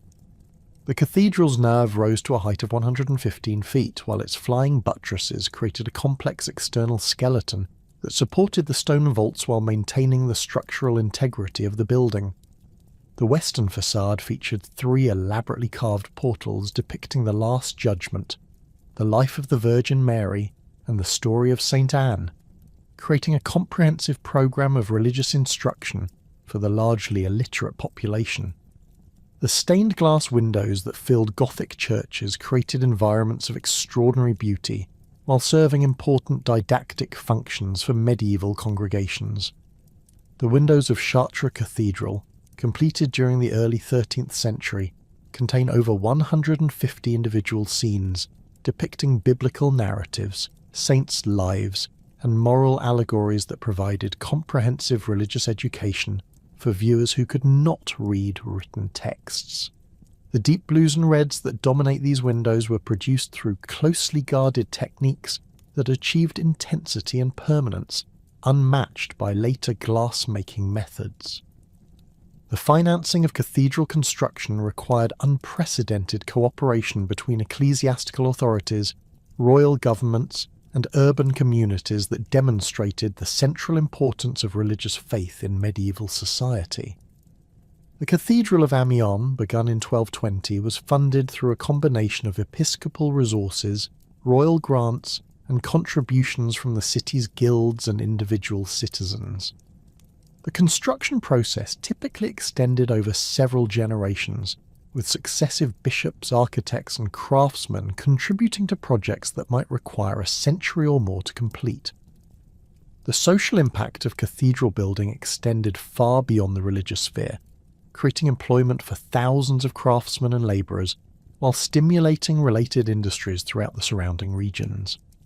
The construction of a major cathedral required quarrymen, transporters, masons, carpenters, glaziers, metalworkers, and dozens of other specialised trades that developed new techniques and training methods to meet the demands of these massive projects.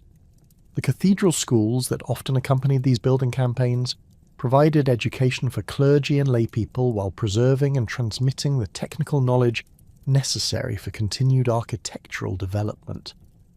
The cathedral building campaigns that had transformed the European landscape during the 11th century created a spiritual fervour that Pope Urban II would harness for an entirely different purpose on November the 27th, 1095. Standing before the assembled clergy and nobility at the Council of Clermont, the Pope delivered a speech that would unleash nearly 2 centuries of religious warfare and fundamentally alter the relationship between Western Europe and the Eastern Mediterranean. Urban's call for a holy war to liberate Jerusalem from its current rulers represented a revolutionary concept that merged traditional Germanic warrior culture with Christian theological principles, creating the ideological foundation for the crusading movement. Urban's motivations for launching the First Crusade reflected both immediate political pressures and long-term strategic considerations that extended far beyond simple religious enthusiasm. Emperor Alexios the Komnenos had appealed to the West for military assistance against the Seljuk Turks, whose expansion had reduced Byzantine territory to a fraction of its former extent. The Pope recognised that a successful expedition to the east could reunite the Eastern and Western churches under papal authority, while providing an outlet for the military energies of the European nobility that had been devastating the countryside through constant feudal warfare. The response to Urban's appeal exceeded all expectations, as thousands of knights, peasants and clergy took the cross and began preparing for the arduous journey to the Holy Land. The participants came from every level of society, united by a complex mixture of religious devotion, desire for adventure, hope of material gain, and the promise of plenary indulgence that would remit all sins and guarantee immediate entry into heaven for those who died in God's service. The crusading vow, marked by the sewing of a cloth cross onto the participants' clothing, created a sacred obligation that could not be abandoned without incurring excommunication and social disgrace. The military preparations for the First Crusade revealed both the strengths and limitations of late 11th century European warfare. The heavy cavalry that dominated Western battlefields possessed superior weapons and armour compared to most Eastern forces, but their tactical doctrines had developed for the limited campaigns typical of feudal conflicts, rather than the extended expeditions required for Eastern warfare. The knight's 40-day service obligation proved completely inadequate for campaigns that might last several years, while their dependence on elaborate supply trains made rapid movement across hostile territory extremely difficult. The People's Crusade, led by the charismatic preacher Peter the Hermit, demonstrated the dangers of inadequate preparation and poor leadership that would plague many subsequent expeditions. This massive movement of peasants, minor clergy and impoverished knights began departing for the east during the spring of 1096, months before the official departure date established for the main expedition. The undisciplined crowds that followed Peter possessed neither the military skills nor the financial resources necessary for successful campaigning, leading to disasters in Hungary and complete destruction at the hands of the Seljuks near Nicaea. The main crusading armies that departed during the autumn of 1096 represented the military elite of Western Europe, led by experienced commanders who had learned their trade in the constant warfare of the feudal period. Godfrey of Bouillon brought the disciplined heavy cavalry of Lotharingia, while Bohemond of Taranto led Norman knights whose fathers had conquered Sicily and southern Italy.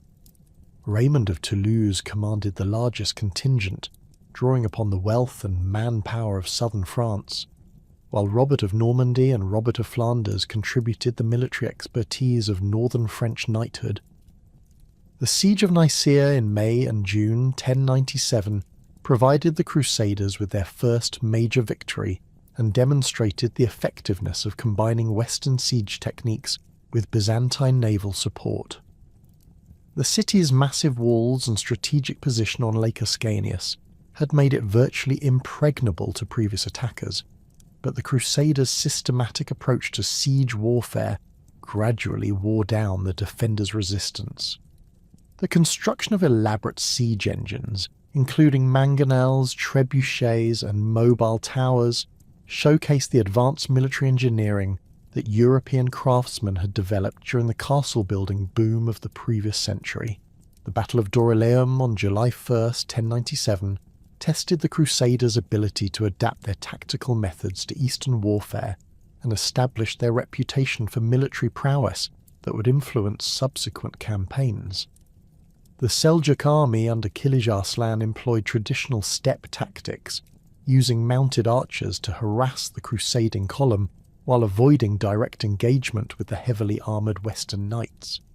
The initial Seljuk attacks created panic among the Crusaders' infantry and camp followers, but the disciplined response of the heavy cavalry eventually turned the tide of battle. The crusading victory at Dorylaeum resulted from tactical innovations that combined traditional Western strengths with adaptations to Eastern conditions. The knights learned to maintain closer formations that prevented enemy archers from isolating individual warriors, while the infantry developed techniques for protecting the cavalry's horses from arrow fire. The coordination between different national contingents, despite language barriers and traditional rivalries, demonstrated the unifying power of the crusading ideal and the military leadership skills of the expedition's commanders.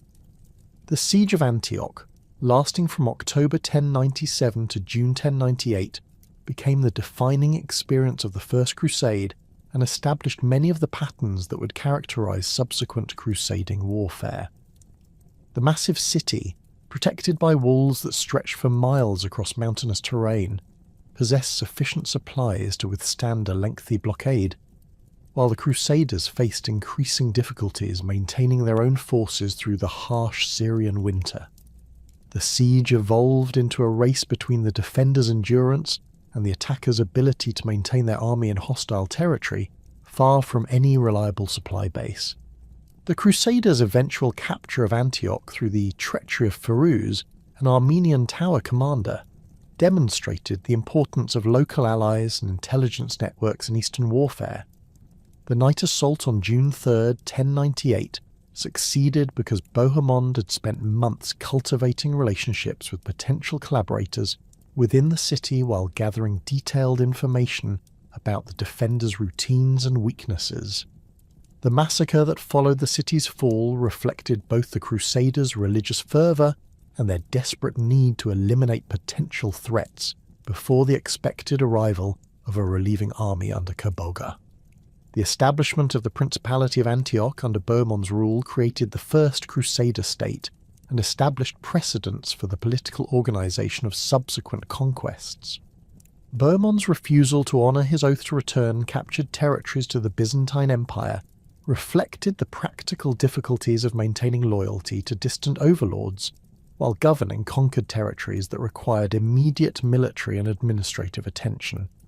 The Principality's feudal structure, with Bohemond granting fiefs to his followers in exchange for military service, transplanted Western European political institutions to the Eastern Mediterranean while adapting them to local conditions. The final approach to Jerusalem during the summer of 1099 tested the Crusaders' remaining strength, after nearly 3 years of continuous campaigning that had reduced their numbers from perhaps 100,000 to fewer than 15,000 effective fighters. The spiritual significance of their destination provided powerful motivation for the surviving Crusaders, but the practical challenges of besieging one of the most strongly fortified cities in the region required careful planning and the construction of elaborate siege equipment from materials that had to be transported across miles of hostile territory. The Siege of Jerusalem, lasting from June 7th to July 15th, 1099, culminated in an assault that combined religious enthusiasm with sophisticated military engineering. The construction of siege towers, battering rams and protective mantlets required the skills of experienced craftsmen and the labour of the entire army, while the coordination of simultaneous attacks from multiple directions demanded careful timing and communication. The final assault on July 15th succeeded when Godfrey of Bouillon's tower reached the northern wall, allowing the first Crusaders to breach the city's defences and open the gates for their comrades. The massacre that followed Jerusalem's capture reflected both the religious fanaticism that had sustained the Crusaders through their long ordeal and the military customs of the period that denied quarter to defenders who refused to surrender before an assault. Contemporary accounts describe streets running with blood as the Crusaders killed virtually every inhabitant they could find, regardless of age or gender. The slaughter continued for 3 days before the survivors were enslaved and the city's wealth distributed among the victorious armies. The establishment of the Kingdom of Jerusalem under Godfrey of Bouillon created the most important and enduring of the Crusader states, serving as the focal point for subsequent crusading efforts and the model for Latin political organisation in the East. Godfrey's adoption of the title Defender of the Holy Sepulchre rather than king reflected both personal humility and practical recognition that ruling the city where Christ had died required different legitimacy than ordinary royal authority. The kingdom's constitution, codified in the Assizes of Jerusalem, created a feudal structure that balanced the rights of the crown with the privileges of the nobility while adapting Western legal traditions to Eastern conditions. The military organisation of the Crusader states reflected the constant threat of attack from surrounding territories and the limited manpower available for defence. The feudal levies that had sufficed for European warfare proved inadequate for the extended campaigns required to defend scattered territories against determined opponents with superior numbers. The development of a professional military class, supported by the agricultural surplus of conquered territories and the profits of Mediterranean trade, created a distinctive warrior culture that combined Western military traditions with Eastern tactical innovations. The Knights Templar emerged during the 1120s as the first military religious order, combining monastic vows with military service in an unprecedented institutional arrangement that would profoundly influence medieval warfare and spirituality. The order's founding by Hugh de Pin and 8 companions reflected the practical need for a permanent military force to protect pilgrims travelling between the coastal ports and Jerusalem, but their adoption of religious vows created a new form of religious life that sanctified warfare in defence of the faith. The Templars' initial headquarters in the Al-Aqsa Mosque, which the Crusaders believed to be Solomon's temple, gave the order its name and emphasised its connection to the biblical history of Jerusalem. The Templar rule, based on the Cistercian constitution but modified for military purposes, created a disciplined organisation that could maintain its effectiveness despite the constant dangers of Eastern warfare. The knights took vows of poverty, chastity and obedience while dedicating their lives to defending Christian pilgrims and territories. The order's distinctive white mantles, marked with red crosses, became symbols of Christian military prowess throughout the Eastern Mediterranean, while their reputation for courage and discipline made them the most feared opponents of the various powers that sought to reconquer the Crusader states. The rapid expansion of Templar influence reflected both the Order's military effectiveness and the generous donations of European nobility, who viewed support for the military orders as a form of crusading by proxy. The Templars established commanderies throughout Western Europe to manage their growing estates and recruit new members, creating an international network that could transfer resources and personnel between Europe and the East as military needs required. The Order's banking activities, developed to facilitate the transfer of funds for crusading expeditions, made the Templars one of the wealthiest and most powerful institutions in medieval Europe. The Knights Hospitaller, originally founded as the Hospital of St. John to care for sick pilgrims, gradually evolved into a military order that rivaled the Templars in wealth and influence while maintaining its charitable activities. The Hospitallers' black mantles with white crosses distinguished them from their Templar rivals, but both orders developed similar military capabilities and played crucial roles in defending the Crusader states. The rivalry between the two orders sometimes undermined the coordination of Christian military efforts, but their competition also drove innovations in military technology and tactics that enhanced the overall effectiveness of Crusader armies. The Teutonic Knights, established during the Third Crusade, focused their activities on the Baltic region, where they led the systematic conquest and Christianization of pagan tribes in Prussia and Livonia. The Order's military campaigns against the Prussians, Lithuanians, and other Baltic peoples employed the same combination of religious ideology and military efficiency that characterized crusading warfare in the East. But the Northern Crusades aimed at permanent territorial conquest rather than the liberation of existing Christian populations.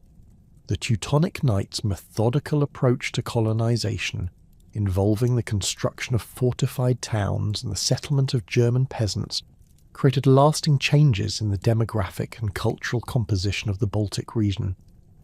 The military architecture developed in the Crusader states reflected both the defensive needs of isolated Christian territories and the adaptation of Western castle-building techniques to Eastern conditions.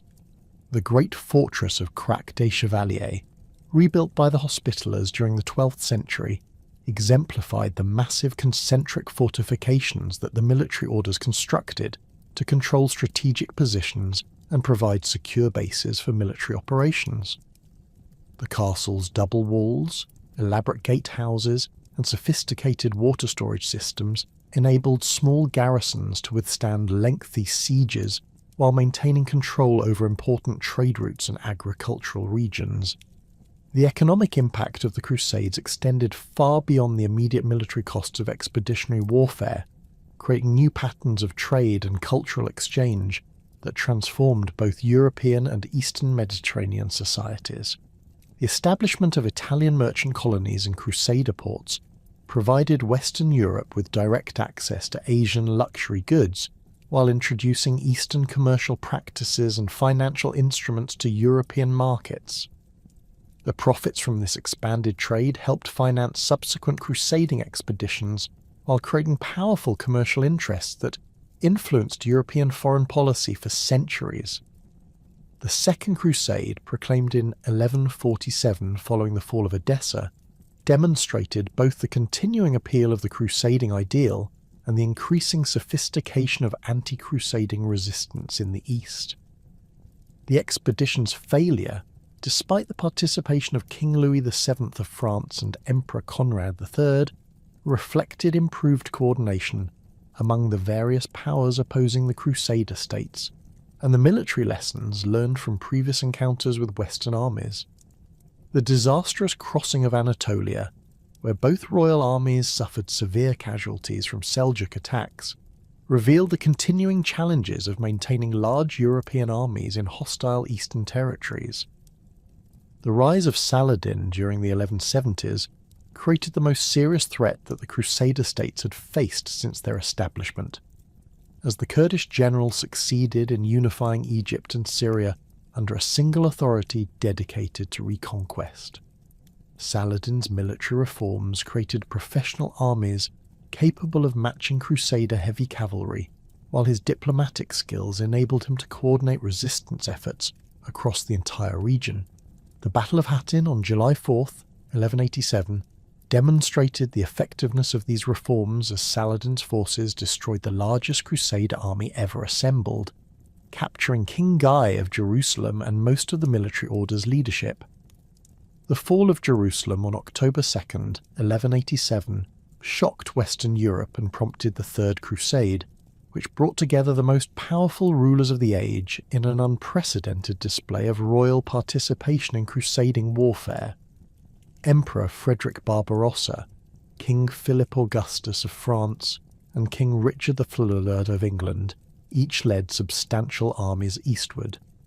But the expedition's ultimate failure to recapture Jerusalem demonstrated the limits of Western military power when confronted by unified and determined Eastern resistance.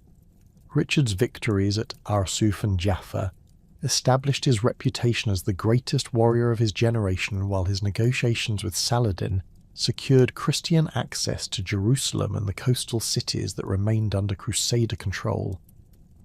The intellectual ferment that accompanied the Crusades created an unprecedented hunger for knowledge throughout Western Europe, as returning warriors brought back not only relics and plunder, but also manuscripts, philosophical treatises, and accounts of sophisticated Eastern learning that challenged existing European scholarship.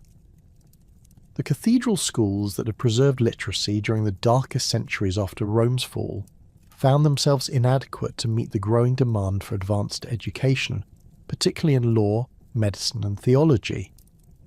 The transformation began in the Italian city of Bologna, where Irnerius, a master of grammar and rhetoric, began lecturing on Roman law around 1088, attracting students from across Europe who sought training in the legal expertise increasingly demanded by the expanding bureaucracies of church and state.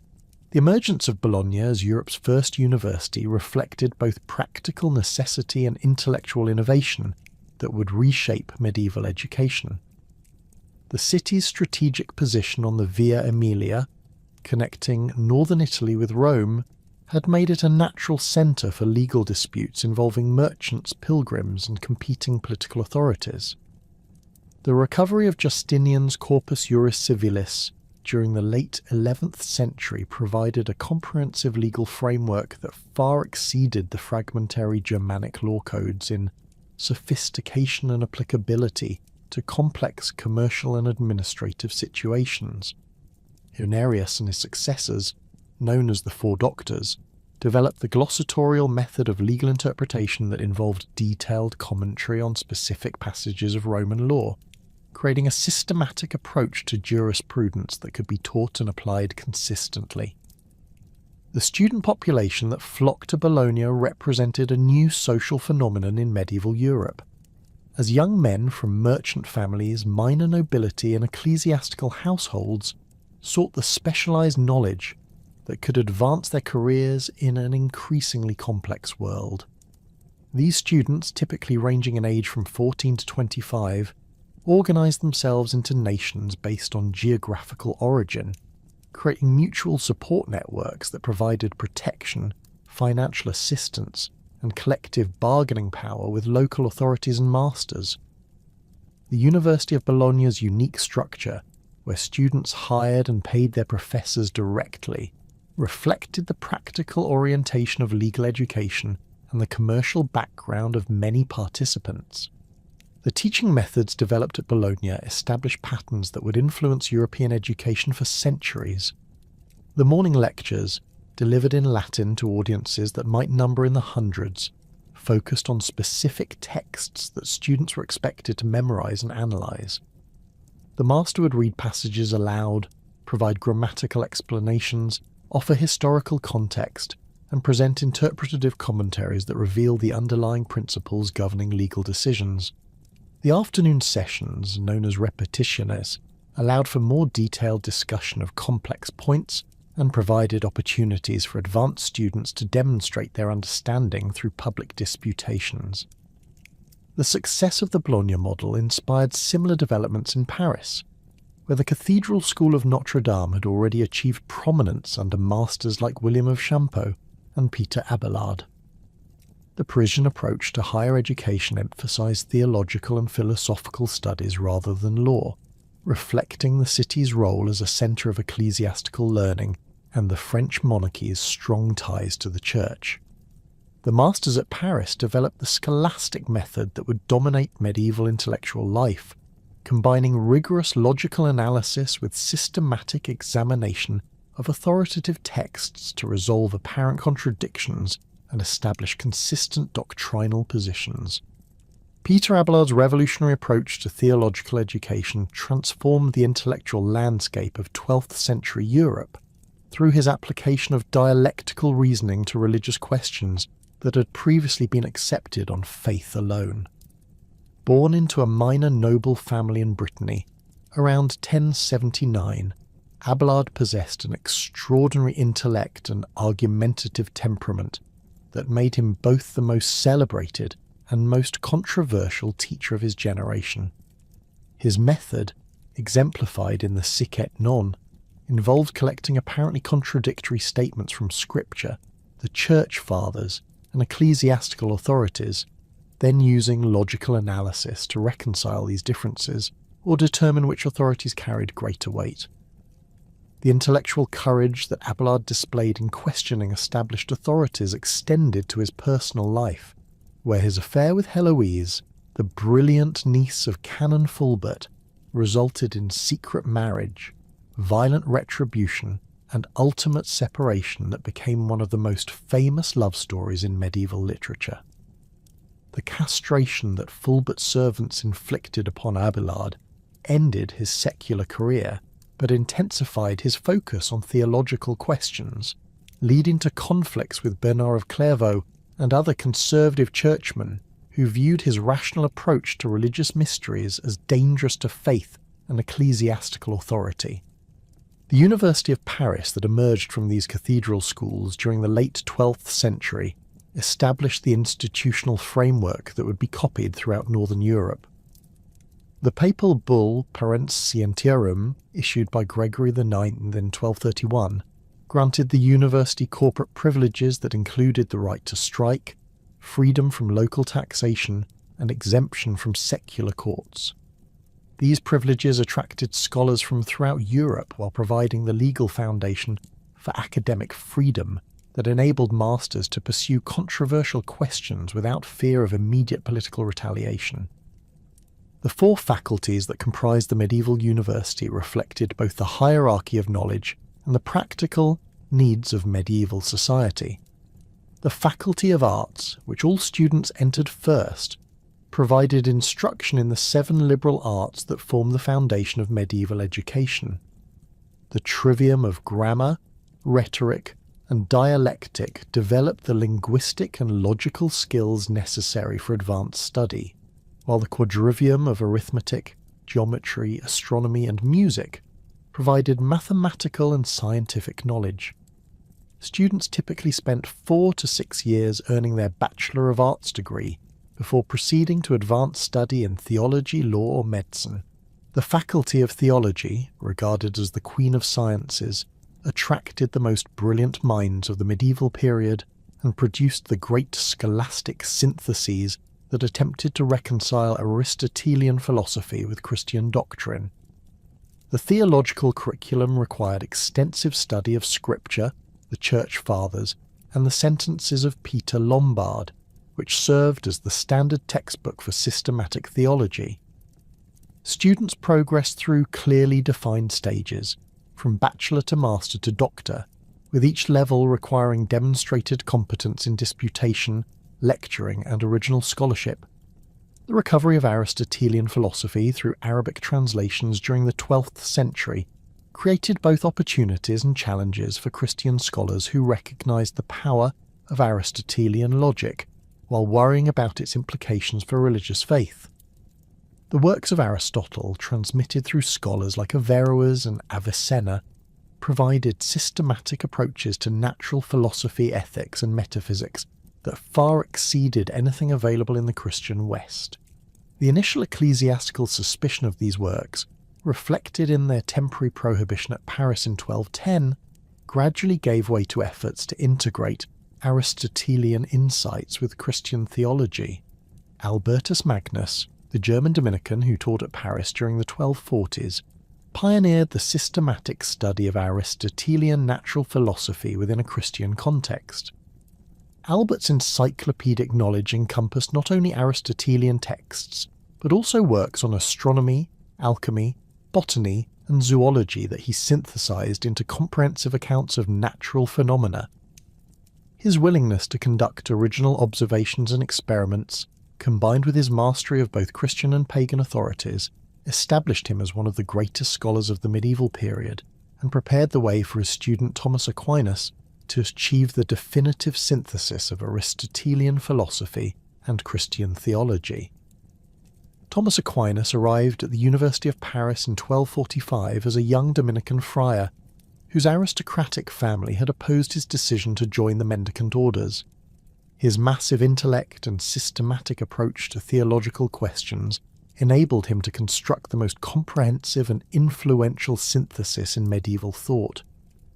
The Summa Theologica, begun around 1265, employed the scholastic method to address virtually every aspect of Christian doctrine, from the existence of God to the resurrection of the body, creating a systematic theology that remained authoritative in Catholic thought for centuries.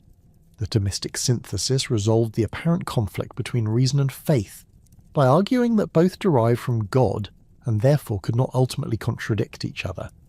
Natural reason, operating through Aristotelian logic and empirical observation, could demonstrate truths about the natural world and even prove God's existence, while revealed truth provided knowledge about supernatural realities that exceeded human reason's natural capacity. This integration of philosophy and theology provided Christian scholars with powerful intellectual tools while maintaining the primacy of religious authority in matters of faith and morals. The scholastic method that reached its peak in Aquinas' work involved a highly structured approach to intellectual problems that reflected both the medieval love of systematic organization and the practical needs of university education. Each question began with arguments supporting opposing positions, followed by a definitive response that typically drew upon authoritative sources while employing logical analysis to resolve apparent contradictions. This method, displayed in thousands of disputed questions and systematic treatises, trained generations of scholars in rigorous thinking while creating a vast literature that addressed virtually every conceivable intellectual problem. The University of Oxford, established during the late 12th century, developed its own distinctive intellectual tradition that emphasized empirical observation and mathematical analysis alongside the theological and philosophical studies that dominated Paris. The English university's collegiate system, with individual colleges providing residential and tutorial instruction within the larger university framework, created intimate learning environments that fostered close relationships between masters and students. The rivalry between Oxford and Cambridge, which emerged as a separate university after a migration from Oxford in 1209, stimulated intellectual competition that enhanced the quality of English scholarship. Roger Bacon, the Franciscan friar who taught at Oxford during the 13th century, exemplified the English emphasis on empirical investigation and experimental method.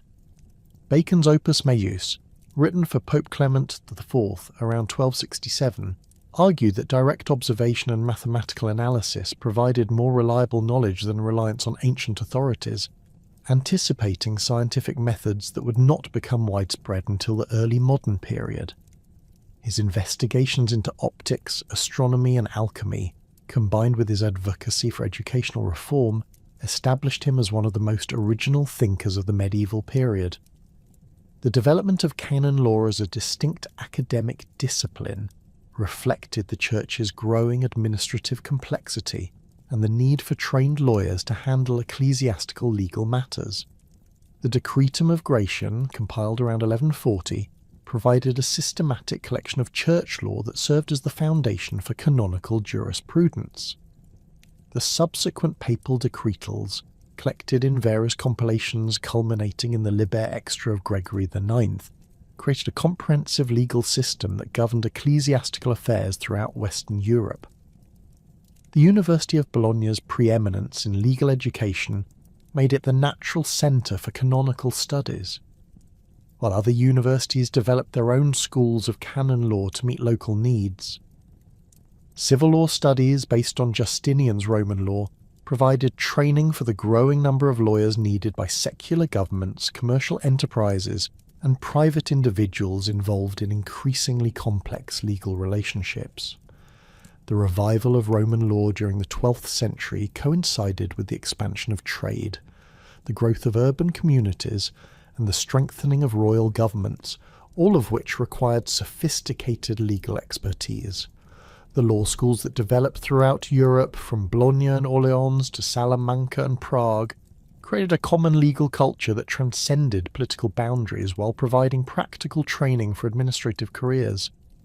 Medical education during the medieval period combined classical authorities like Galen and Hippocrates with Arabic medical texts that had preserved and expanded ancient knowledge. The medical school at Salerno, established during the 9th century, pioneered systematic medical education in Western Europe and attracted students from throughout the Mediterranean world. The Salernitan masters developed comprehensive curricula that included anatomy, surgery, pharmacy, and clinical practice, creating the first systematic approach to medical training in medieval Europe.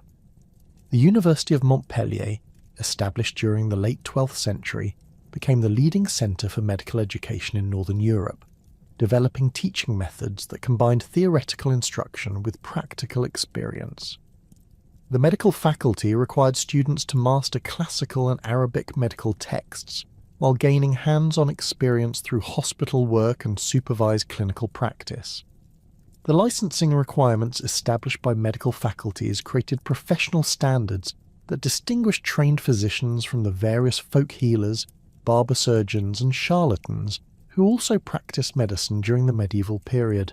The rise of vernacular literature during the late medieval period reflected both the expansion of literacy beyond clerical circles and the growing confidence of European cultures in their own linguistic traditions.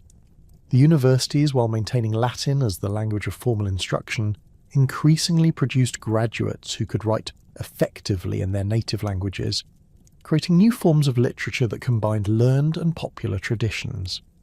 The emergence of vernacular theology, law, and natural philosophy made scholarly knowledge accessible to broad audiences while contributing to the development of national literary traditions.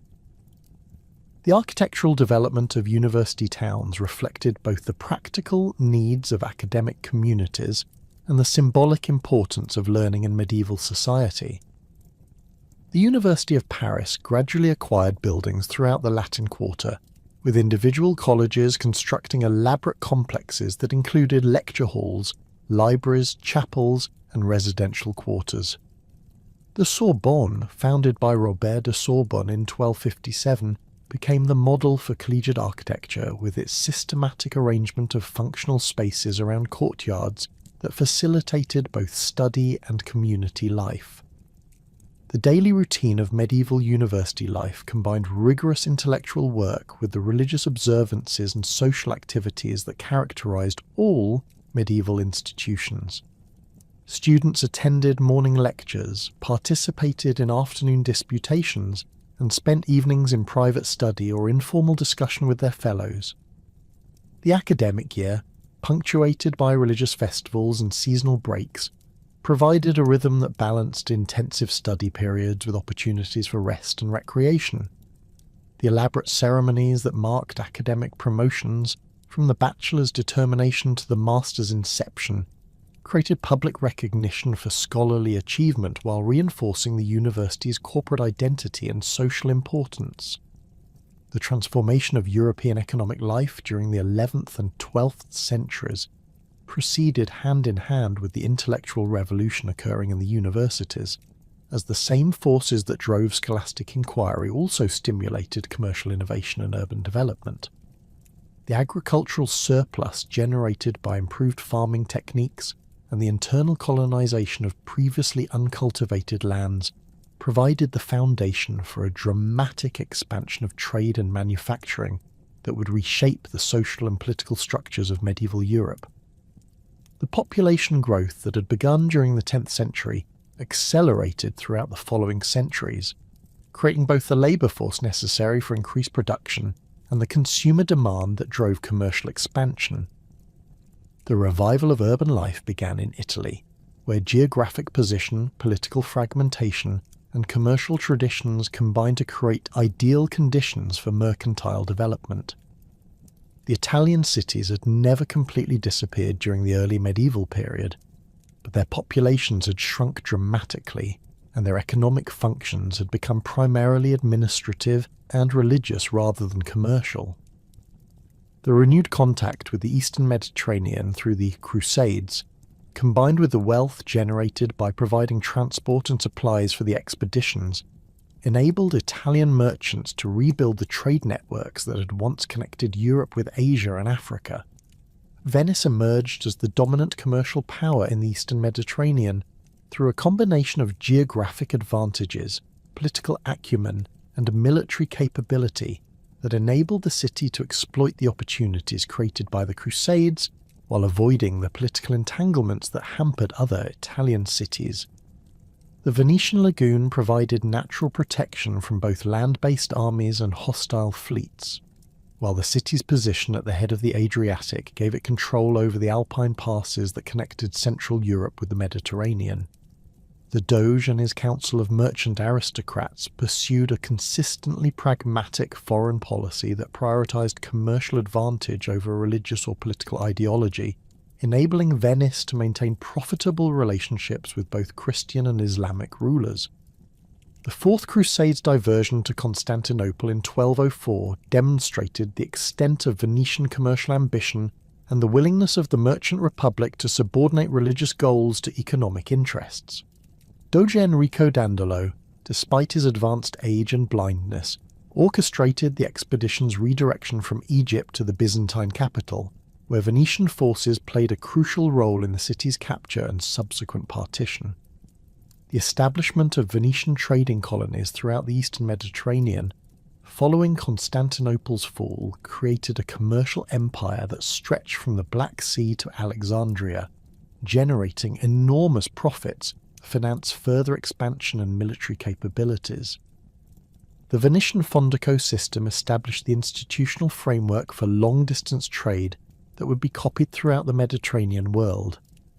These fortified warehouse complexes, located in major commercial centres from Constantinople to Alexandria, provided secure storage for goods, accommodation for merchants, and protection for Venetian citizens conducting business in foreign territories. The Fondacos operated under extraterritorial privileges that exempted Venetian merchants from local laws and taxes while providing access to local markets and commercial opportunities. This system enabled relatively small numbers of Venetian merchants to conduct business across vast distances while maintaining the security and legal protections necessary for profitable commerce. Genoa developed as Venice's primary rival through different strategies that emphasized military conquest and territorial expansion rather than purely commercial relationships. The Genoese possessed superior naval technology, including improved ship designs and more effective weapons, that enabled them to compete successfully with Venice for control of eastern Mediterranean trade routes. The Genoese colonies established in the Black Sea region, particularly at Kaffa in the Crimea, provided access to the fur trade and slave markets that generated substantial profits while connecting Genoa to the overland routes leading to Central Asia and China. The commercial rivalry between Venice and Genoa escalated into a series of wars that devastated Mediterranean trade, while demonstrating the military capabilities that the Italian city-states had developed. The War of Chioggia, fought from 1378 to 1381, brought Venice to the brink of destruction as Genoese forces occupied the lagoon and besieged the city itself. The Venetian recovery, achieved through desperate mobilization of all available resources and the construction of an entirely new fleet, demonstrated the resilience of the merchant republic while establishing Venetian supremacy in the eastern Mediterranean for the remainder of the medieval period. The development of banking and credit systems during this period reflected the growing complexity of commercial relationships and the need for financial instruments that could facilitate trade across long distances and extended time periods. The Italian merchants who dominated Mediterranean commerce faced constant challenges in transferring funds, exchanging currencies, and providing credit for commercial ventures that might require months or years to complete. The solutions they developed, including letters of credit, bills of exchange, and partnership agreements, created the foundation for modern commercial banking while enabling the expansion of trade on an unprecedented scale. The Medici Bank, established in Florence during the 14th century, exemplified the sophisticated financial institutions that emerged from Italian commercial innovation. The bank's network of branches, extending from London to Constantinople, provided comprehensive banking services including currency exchange, commercial loans, and investment management that supported both local and international trade. The Medici family's combination of banking expertise with political influence enabled them to dominate Florentine politics while accumulating one of the largest fortunes in medieval Europe. The development of double-entry bookkeeping during the 13th century provided merchants with systematic methods for tracking complex financial transactions and evaluating the profitability of different commercial ventures. This accounting innovation, first documented in Italian commercial records, enabled merchants to maintain accurate records of assets, liabilities, and profits, while providing the financial information necessary for informed business decisions. The widespread adoption of double-entry methods created standardized approaches to commercial accounting that facilitated partnerships between merchants from different cities and countries. The expansion of trade networks beyond the Mediterranean connected European merchants with Asian markets through both overland and maritime routes that brought unprecedented varieties of goods to European consumers. The Silk Road, revitalized by Mongol conquest that created political stability across Central Asia, carried Chinese silk, Indian spices, and Central Asian luxury goods westward while transporting European silver, woolen textiles, and manufactured goods eastward.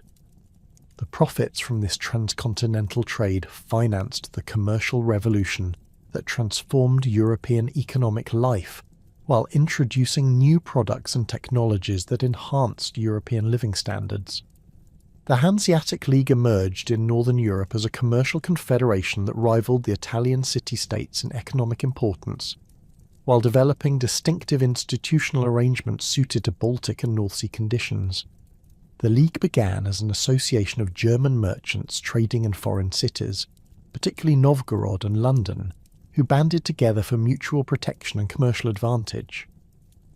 The gradual transformation of this merchant association into a confederation of cities created a unique political and economic entity that dominated northern European trade for over 2 centuries.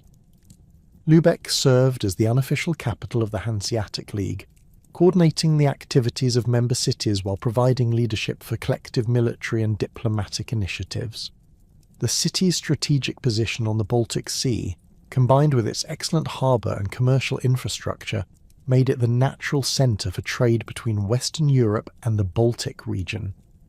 The Lübeck Law Code, adopted by dozens of cities throughout Northern and Eastern Europe, created standardized legal frameworks for commercial transactions while facilitating the expansion of German merchants and settlers into previously undeveloped territories. The Hanseatic trading posts, known as contours, established German commercial dominance in major northern European cities through a combination of economic leverage and political privilege. The Steelyard in London, the Peterhof in Novgorod, the Kontor in Bergen, and the establishment in Bruges operated as semi-autonomous German enclaves that controlled specific trades while maintaining extraterritorial privileges that exempted Hanseatic merchants from local laws and taxes. These institutions enabled relatively small numbers of German merchants to dominate the trade in essential commodities including grain, timber, furs, and fish that connected the Baltic region with Western European markets. The military capabilities of the Hanseatic League reflected both the wealth generated by commercial success and the need for armed force to protect trading privileges against hostile rulers and competing merchants. The League maintained its own naval forces, capable of blockading entire coastlines and conducting amphibious operations against cities that violated Hanseatic commercial rights. The wars against Denmark during the 14th century demonstrated the League's ability to coordinate military action among dozens of member cities while achieving political objectives through economic pressure and naval warfare.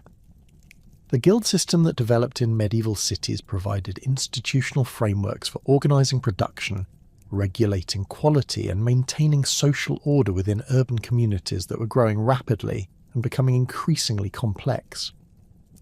The craft guilds that emerged during the 11th and 12th centuries represented associations of skilled artisans who shared common economic interests and social concerns.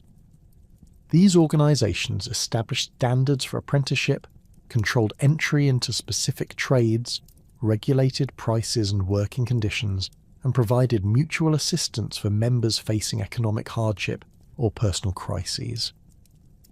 The guild structure typically included 3 distinct levels that reflected both skill development and economic status within each craft. Apprentices, usually boys between the ages of 12 and 16, worked without wages while learning the basic techniques of their chosen trade. The apprenticeship period, lasting from 3 to 7 years depending on the craft's complexity, provided comprehensive training in both technical skills and commercial practices while ensuring adequate labour supplies for established masters. Journeymen, who had completed their apprenticeships but had not yet achieved independent status, worked for wages while saving money and gaining experience necessary to establish their own workshops. The masterpiece system provided the mechanism through which journeymen could achieve independent status and full guild membership. The aspiring master was required to produce an example of his craft that demonstrated complete technical competence and artistic ability, often under the supervision of existing masters who evaluated both the quality of the work and the candidate's suitability for guild membership. The successful completion of a masterpiece, combined with payment of substantial fees and proof of sufficient capital to establish an independent workshop, entitled the new master to full participation in guild activities and the right to train apprentices. The merchant guilds that developed alongside craft guilds represented associations of traders who controlled wholesale commerce and long-distance trade within specific urban markets. These organisations, typically dominated by wealthy merchants engaged in international trade, regulated commercial practices, negotiated with foreign suppliers and customers, and often exercised significant political influence within their cities. The merchant guilds frequently conflicted with craft guilds over pricing, quality standards, and market access, creating tensions that reflected the complex economic relationships within medieval urban communities. The guild system extended beyond purely economic functions to encompass religious, social, and political activities that made these organisations central institutions in medieval urban life. Each guild maintained its own chapel or altar, celebrated the feast day of its patron saint, and provided for masses for deceased members, creating religious communities that reinforced occupational identities. The guild halls that dominated many medieval city centres served as meeting places, commercial exchanges, and symbols of corporate pride that demonstrated the wealth and importance of specific trades within the urban hierarchy. The regulation of working conditions and commercial practices by guild authorities created standardised approaches to production and trade that enhanced consumer confidence while protecting both producers and customers from fraud and exploitation. The guild inspectors who examined finished goods, verified weights and measures, and investigated complaints provided quality control mechanisms that enabled medieval cities to develop reputations for specific products that could command premium prices in distant markets.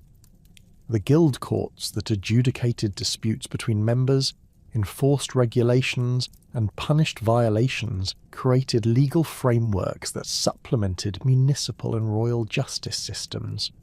The rise of textile production as the dominant manufacturing industry in medieval Europe reflected both the availability of raw materials and the development of sophisticated production techniques that enabled European craftsmen to compete with imported fabrics while creating new products for both domestic and foreign markets. The woolen industry that emerged in Flanders during the 12th century combined English wool with Flemish manufacturing expertise to produce high-quality textiles that were exported throughout Europe and the Mediterranean. The cities of Ghent, Bruges and Ypres became major industrial centres where thousands of workers participated in the complex processes required to transform raw wool into finished cloth. The technical innovations that revolutionised textile production included improvements in spinning, weaving and finishing techniques that increased both productivity and quality while reducing production costs. The spinning wheel, introduced during the 13th century, enabled workers to produce thread much more rapidly than traditional spindles while achieving greater consistency in thickness and strength. The horizontal loom, combined with improved techniques for warping and threading, allowed weavers to produce larger pieces of cloth with more complex patterns while reducing the physical effort required for weaving operations. The fulling mills that processed woven cloth represented one of the most important applications of water power to medieval manufacturing, enabling the production of high-quality woolen textiles on an unprecedented scale. These mills employed rotating hammers powered by water wheels to clean, thicken and strengthen woven cloth through mechanical action that replaced the laborious process of fulling by foot. The systematic application of water power to textile production created the first examples of mechanised manufacturing in medieval Europe, while demonstrating the potential for technological innovation to transform traditional crafts. The emergence of a distinct merchant class during this period represented a fundamental transformation in European social structure, as successful traders accumulated wealth that rivaled that of the traditional landed nobility while developing cultural values and political interests that often conflicted with established social hierarchies. The merchant families that dominated urban commerce typically invested their profits in real estate, manufacturing enterprises, and financial ventures that provided multiple income sources while reducing dependence on any single commercial activity. These diversified investment strategies enabled successful merchants to weather economic downturns while accumulating the capital necessary for expansion into new markets and activities. The social aspirations of the merchant class reflected both their economic success and their desire for recognition and acceptance within existing social hierarchies that had traditionally excluded commercial activities from positions of honour and respect. Wealthy merchants purchased rural estates, constructed elaborate urban palaces, and sought marriages with noble families as means of achieving social advancement while maintaining their commercial interests. The tension between commercial values that emphasised practical success and traditional aristocratic values that emphasised military service and landed wealth created cultural conflicts that would influence European social development for centuries. The political influence exercised by merchant communities within medieval cities reflected both their economic importance and their organisational capabilities. A successful coordination of commercial activities provided experience in collective decision-making and resource management that translated readily into political leadership. The merchant oligarchies that governed many medieval cities developed sophisticated administrative systems, maintained professional military forces, and conducted independent diplomatic relations that rivaled the capabilities of traditional feudal authorities. The commune movement that spread throughout Europe during the 11th and 12th centuries represented the institutional expression of urban political autonomy, as cities sought formal recognition of their right to self-governance and exemption from feudal obligations that hindered commercial development. The commune movement that spread throughout Europe during the 11th and 12th centuries represented the institutional expression of urban political autonomy, as cities sought formal recognition of their right to self-governance and exemption from feudal obligations that hindered commercial development. However, by 1300, the prosperity and expansion that had characterized the High Middle Ages began to encounter unprecedented challenges that would fundamentally transform European society. The agricultural productivity that had sustained population growth for 3 centuries reached its limits as available arable land became fully exploited and existing farming techniques proved incapable of supporting further expansion. The delicate balance between population and resources that had enabled medieval prosperity was about to collapse under the weight of demographic pressure and climatic deterioration. The Great Famine of 1315 to 1322 marked the beginning of a prolonged crisis that shattered the optimism and expansion of the High Middle Ages. The disaster began with exceptionally heavy rains during the spring of 1315 that continued throughout the growing season, preventing proper planting and destroying crops across northern Europe. The summer brought no relief, as continuous precipitation rotted grain in the fields and made harvesting impossible in many regions. The autumn rains that followed completed the agricultural catastrophe, leaving vast areas of Europe without adequate food supplies as winter approached. The meteorological conditions that produced the Great Famine reflected broader climatic changes that marked the end of the medieval warm period and the beginning of what would later be called the Little Ice Age. The warming trend that had enabled agricultural expansion into marginal lands and supported larger populations began to reverse around 1300, bringing cooler temperatures, increased precipitation, and more frequent extreme weather events. The alpine glaciers that had retreated during the warmer centuries began advancing again, destroying villages and agricultural lands that had been cultivated for generations. The agricultural crisis extended far beyond simple crop failure, as the intensive farming methods developed during the population boom of the 12th and 13th centuries had exhausted soil fertility, while clearing forests that had previously moderated local climates. The three-field system that had enabled increased production could not compensate for depleted soils that required longer fallow periods to recover their productivity. The expansion of cultivation onto marginal lands, including steep hillsides and poorly drained areas, made agriculture particularly vulnerable to adverse weather conditions that would have been manageable on better soils. The demographic impact of the Great Famine proved devastating across northern Europe, where populations that had grown continuously for 3 centuries suddenly faced mass starvation. Contemporary chronicles describe scenes of unimaginable suffering as entire families died of hunger, while survivors resorted to eating bark, grass, and even human flesh to stay alive. The city of Ypres, which had supported over 40,000 inhabitants at its peak, lost approximately 10% of its population during the famine years. Rural areas suffered even more severely, with some villages losing half their inhabitants to starvation and disease. The social breakdown that accompanied the famine revealed the fragility of medieval civilization when faced with sustained crisis.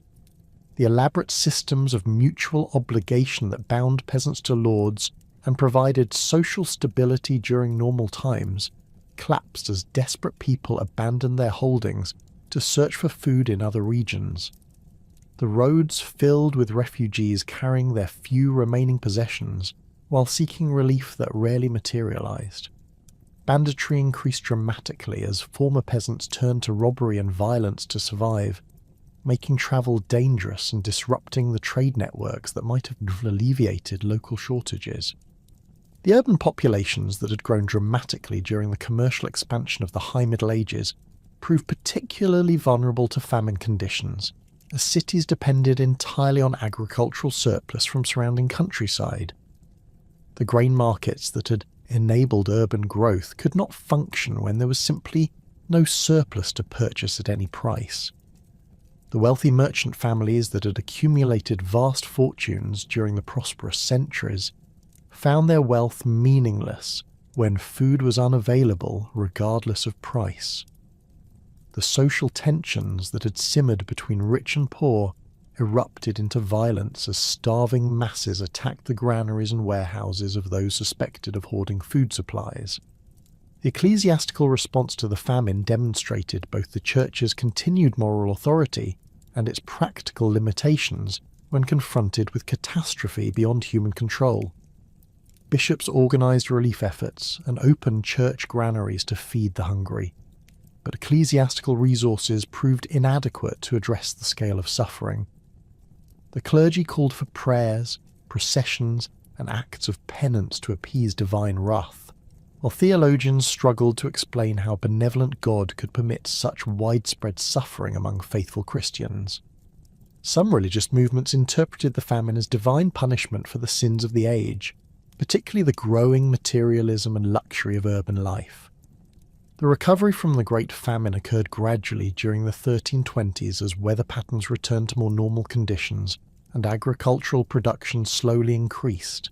However, the demographic losses and economic disruption of the famine years had permanently altered European society.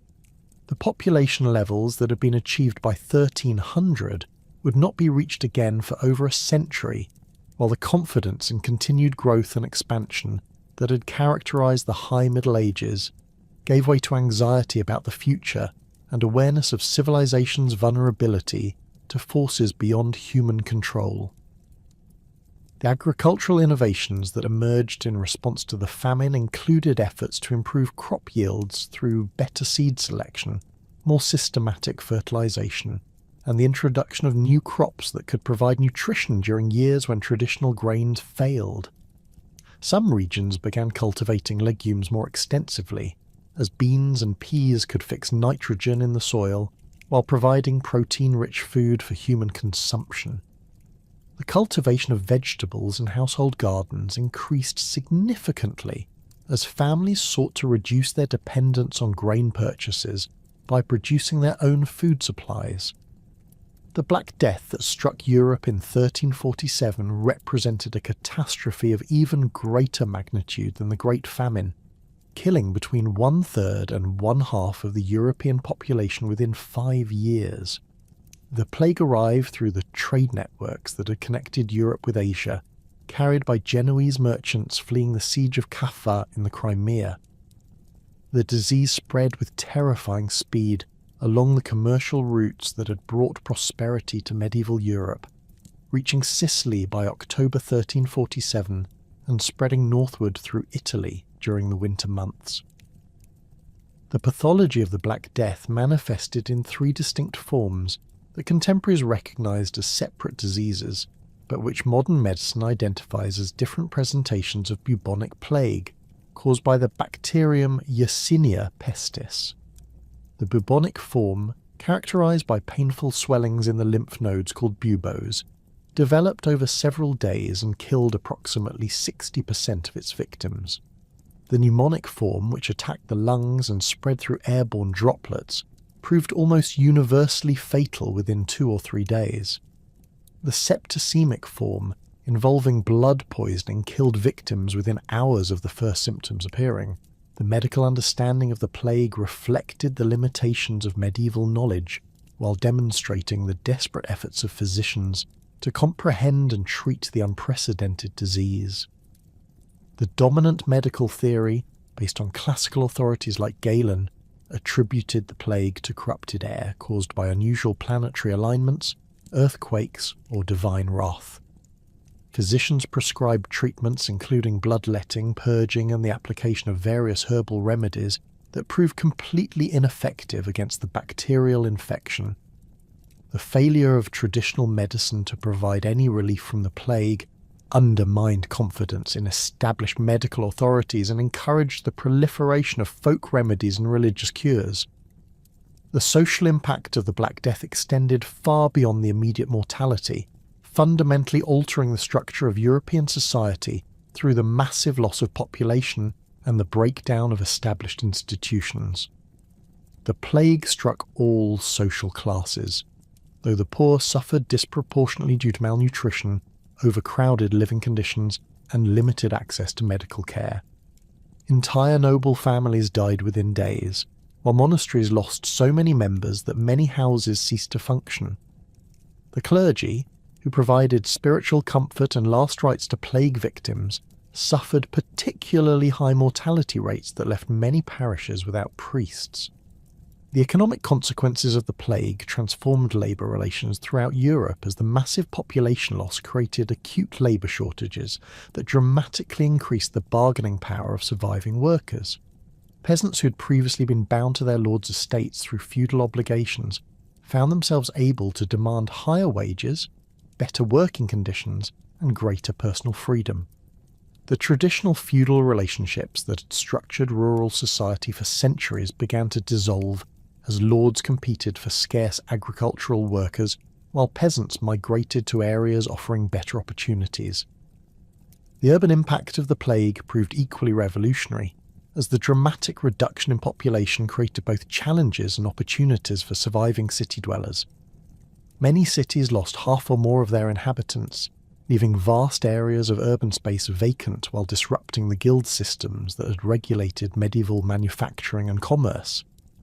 The survivors found themselves inheriting property, workshops, and commercial enterprises from deceased relatives and neighbours, creating opportunities for rapid social advancement that had been impossible during the population-dense conditions of the 13th century. The psychological trauma inflicted by the Black Death manifested in various religious and cultural movements that reflected both despair and hope in the face of unprecedented catastrophe. The flagellant movement spread across Europe as groups of lay people engaged in public self-mortification to appease divine wrath and seek forgiveness for the sins that had supposedly brought the plague upon humanity. These processions, involving hundreds or thousands of participants who whipped themselves while chanting prayers and hymns, created powerful displays of collective penance that attracted both followers and critics. The persecution of minority communities during the plague years revealed the darker aspects of medieval society under extreme stress. Accusations that certain groups had caused the plague by poisoning wells or practicing witchcraft led to massacres of communities that had previously coexisted peacefully with their Christian neighbours. The violence that erupted during the plague years reflected both the desperate search for scapegoats and the breakdown of normal social restraints under conditions of extreme crisis. The demographic recovery from the Black Death proceeded slowly and unevenly across Europe, with some regions requiring over a century to regain their pre-plague population levels. The reduced population density created opportunities for agricultural intensification and urban development that had been impossible during the overcrowded conditions of the 13th century. The abundance of vacant land enabled survivors to consolidate holdings and adopt more efficient farming methods, while the reduced competition for resources improved living standards for those who survived the initial catastrophe. The 100 Years' War between England and France, beginning in 1337 and continuing intermittently until 1453, demonstrated how military technology and tactics evolved in response to changing social and economic conditions. The conflict originated in dynastic disputes over the French succession, but its duration and intensity reflected deeper tensions over territorial control, commercial privileges, and national identity that had been developing for centuries. The war's early phases revealed the continuing effectiveness of English military innovations, while exposing the limitations of traditional French feudal armies. The English military system that achieved spectacular victories at Crécy, Poitiers, and Agincourt combined professional leadership with innovative tactics that maximised the advantages of disciplined infantry over traditional heavy cavalry. The English longbow, capable of penetrating mail armour at distances exceeding 200 yards, required years of training to master effectively, but provided devastating firepower when employed by skilled archers in coordinated volleys. The typical English archer could loose 12 arrows per minute with sufficient accuracy to target individual enemies, creating a rate of fire that overwhelmed even the most determined cavalry charges. The tactical formations developed by English commanders integrated archers with men-at-arms in defensive positions that forced enemy cavalry to attack across killing zones, where concentrated archery fire could decimate attacking forces before they reached English lines. The Battle of Crécy in 1346 demonstrated these tactics' effectiveness, as English forces numbering fewer than 10,000 men defeated a French army of over 25,000 through superior positioning, disciplined archery, and coordinated infantry support. The French heavy cavalry, representing the flower of European knighthood, charged repeatedly into the storm of arrows only to be cut down before reaching their objectives. The evolution of armour during the 100 Years' War reflected both technological innovation and tactical adaptation, as armourers sought to provide protection against increasingly effective projectile weapons. The development of plate armour during the 14th century created complete protective systems that could deflect arrows and crossbow bolts while maintaining sufficient flexibility for effective combat. The great bassinets that protected the head and neck featured articulated visors that could be raised for better vision and breathing, while providing complete facial protection during combat. The French military reforms that followed their early defeats in the 100 Years' War demonstrated the adaptability of medieval military systems when faced with tactical innovation. The creation of professional companies of men-at-arms and crossbowmen provided France with disciplined forces capable of matching English tactical effectiveness, while the development of artillery provided new capabilities for siege warfare. The French artillery train that emerged during the 15th century included massive bombards capable of breaching castle walls that had previously been considered impregnable. The social impact of the 100 Years' War extended far beyond the immediate military campaigns, transforming the relationship between rulers and subjects while accelerating the development of national consciousness in both England and France. The financial demands of sustained warfare required new forms of taxation that brought royal governments into direct contact with their subjects' economic activities. The English Parliament's control over taxation strengthened representative institutions, while the French monarchy's fiscal innovations created more centralised administrative systems. The Avignon papacy, lasting from 1309 to 1377, represented a fundamental challenge to papal authority and the unity of Western Christendom. The relocation of the papal court from Rome to Avignon occurred when Pope Clement V, a Frenchman elected through French influence, established his residence in the Rhone Valley city that technically belonged to the papal vassal kingdom of Naples, but was effectively under French control. The Avignon popes, all French nationals, appeared to be puppets of the French monarchy, undermining their credibility as universal spiritual leaders, while creating suspicions about their independence from secular political influence. The administrative efficiency achieved by the Avignon papacy paradoxically strengthened papal government while weakening papal prestige. The papal bureaucracy that developed at Avignon created systematic procedures for handling ecclesiastical appointments, legal appeals, and financial transactions that far exceeded the capabilities of the medieval Roman administration. The papal tax system that emerged during the Avignon period generated unprecedented revenues through the systematic exploitation of ecclesiastical benefices, creating wealth that supported an elaborate court culture, but also generated criticism about papal materialism and corruption. The Great Western Schism that began in 1378 created an unprecedented crisis of authority within the Catholic Church, as rival papal claimants divided European allegiance along political lines. The return of the papacy to Rome under Gregory I in 1377 was followed by his death and the election of Urban VI, whose harsh reform efforts alienated the College of Cardinals. The cardinal's subsequent election of Clement VII, who returned to Avignon, created a situation where two men simultaneously claimed to be the legitimate pope, while excommunicating each other and their respective supporters. The political dimensions of the Great Schism reflected the broader conflicts and alliances that characterized late medieval European politics. France and its allies supported the Avignon Pope, while England and the Holy Roman Empire recognized the Roman claimant, creating a religious division that reinforced existing political tensions.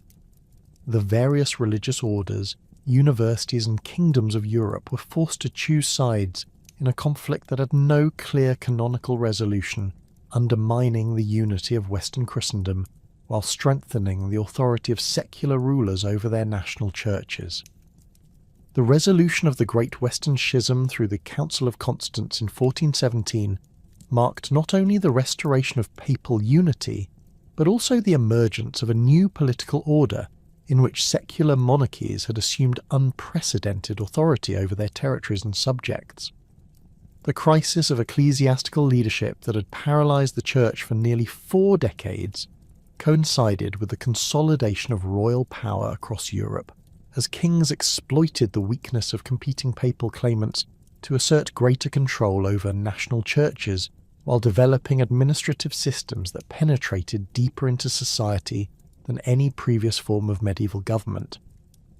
The English monarchy that emerged from the constitutional conflicts of the 13th century established the most sophisticated system of royal administration in medieval Europe through the systematic development of bureaucratic institutions that could function independently of the king's personal presence.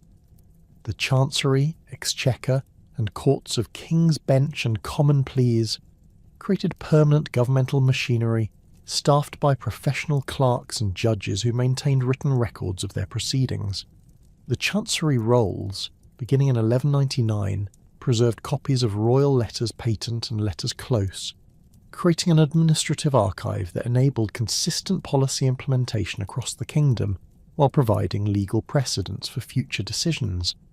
The English Exchequer developed into the most advanced financial institution in medieval Europe through the systematic application of accounting procedures that ensured accurate collection and disbursement of royal revenues. The twice-yearly audit sessions at Westminster brought sheriffs and other royal officials before the barons of the Exchequer, who examined their accounts using the distinctive checkered cloth that gave the institution its name. The pipe rolls that recorded these proceedings created comprehensive financial records that enabled royal administrators to track revenues from specific sources while identifying patterns of collection and expenditure that informed future policy decisions. The expansion of royal justice through the development of common law courts fundamentally transformed English legal culture while strengthening royal authority throughout the kingdom. The justices in Eyre, who travelled regular circuits, brought royal law directly to local communities, gradually displacing the jurisdictional authority of feudal lords and ecclesiastical courts.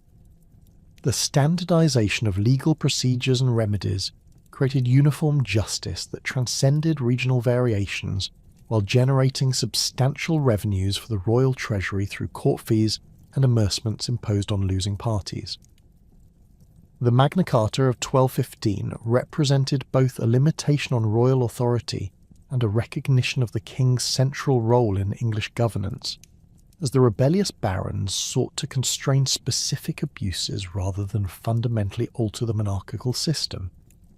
The Charter's provisions regarding due process, taxation, and ecclesiastical freedom established principles that would influence constitutional development for centuries, while creating mechanisms for baronial consultation that evolved into parliamentary institutions.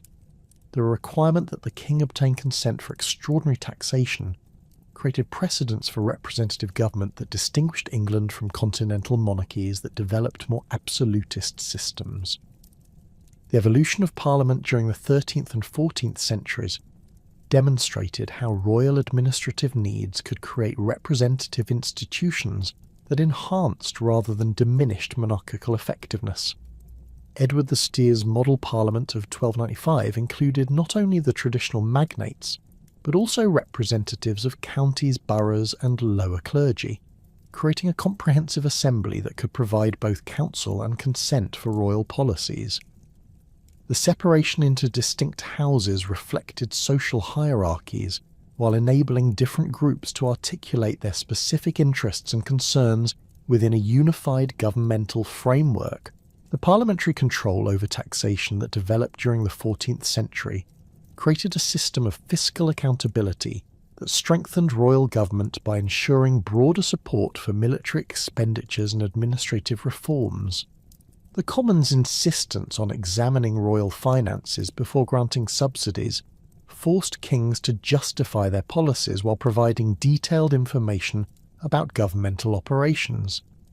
This transparency enhanced public confidence in royal administration, while creating mechanisms for addressing grievances that might otherwise have led to rebellion or resistance.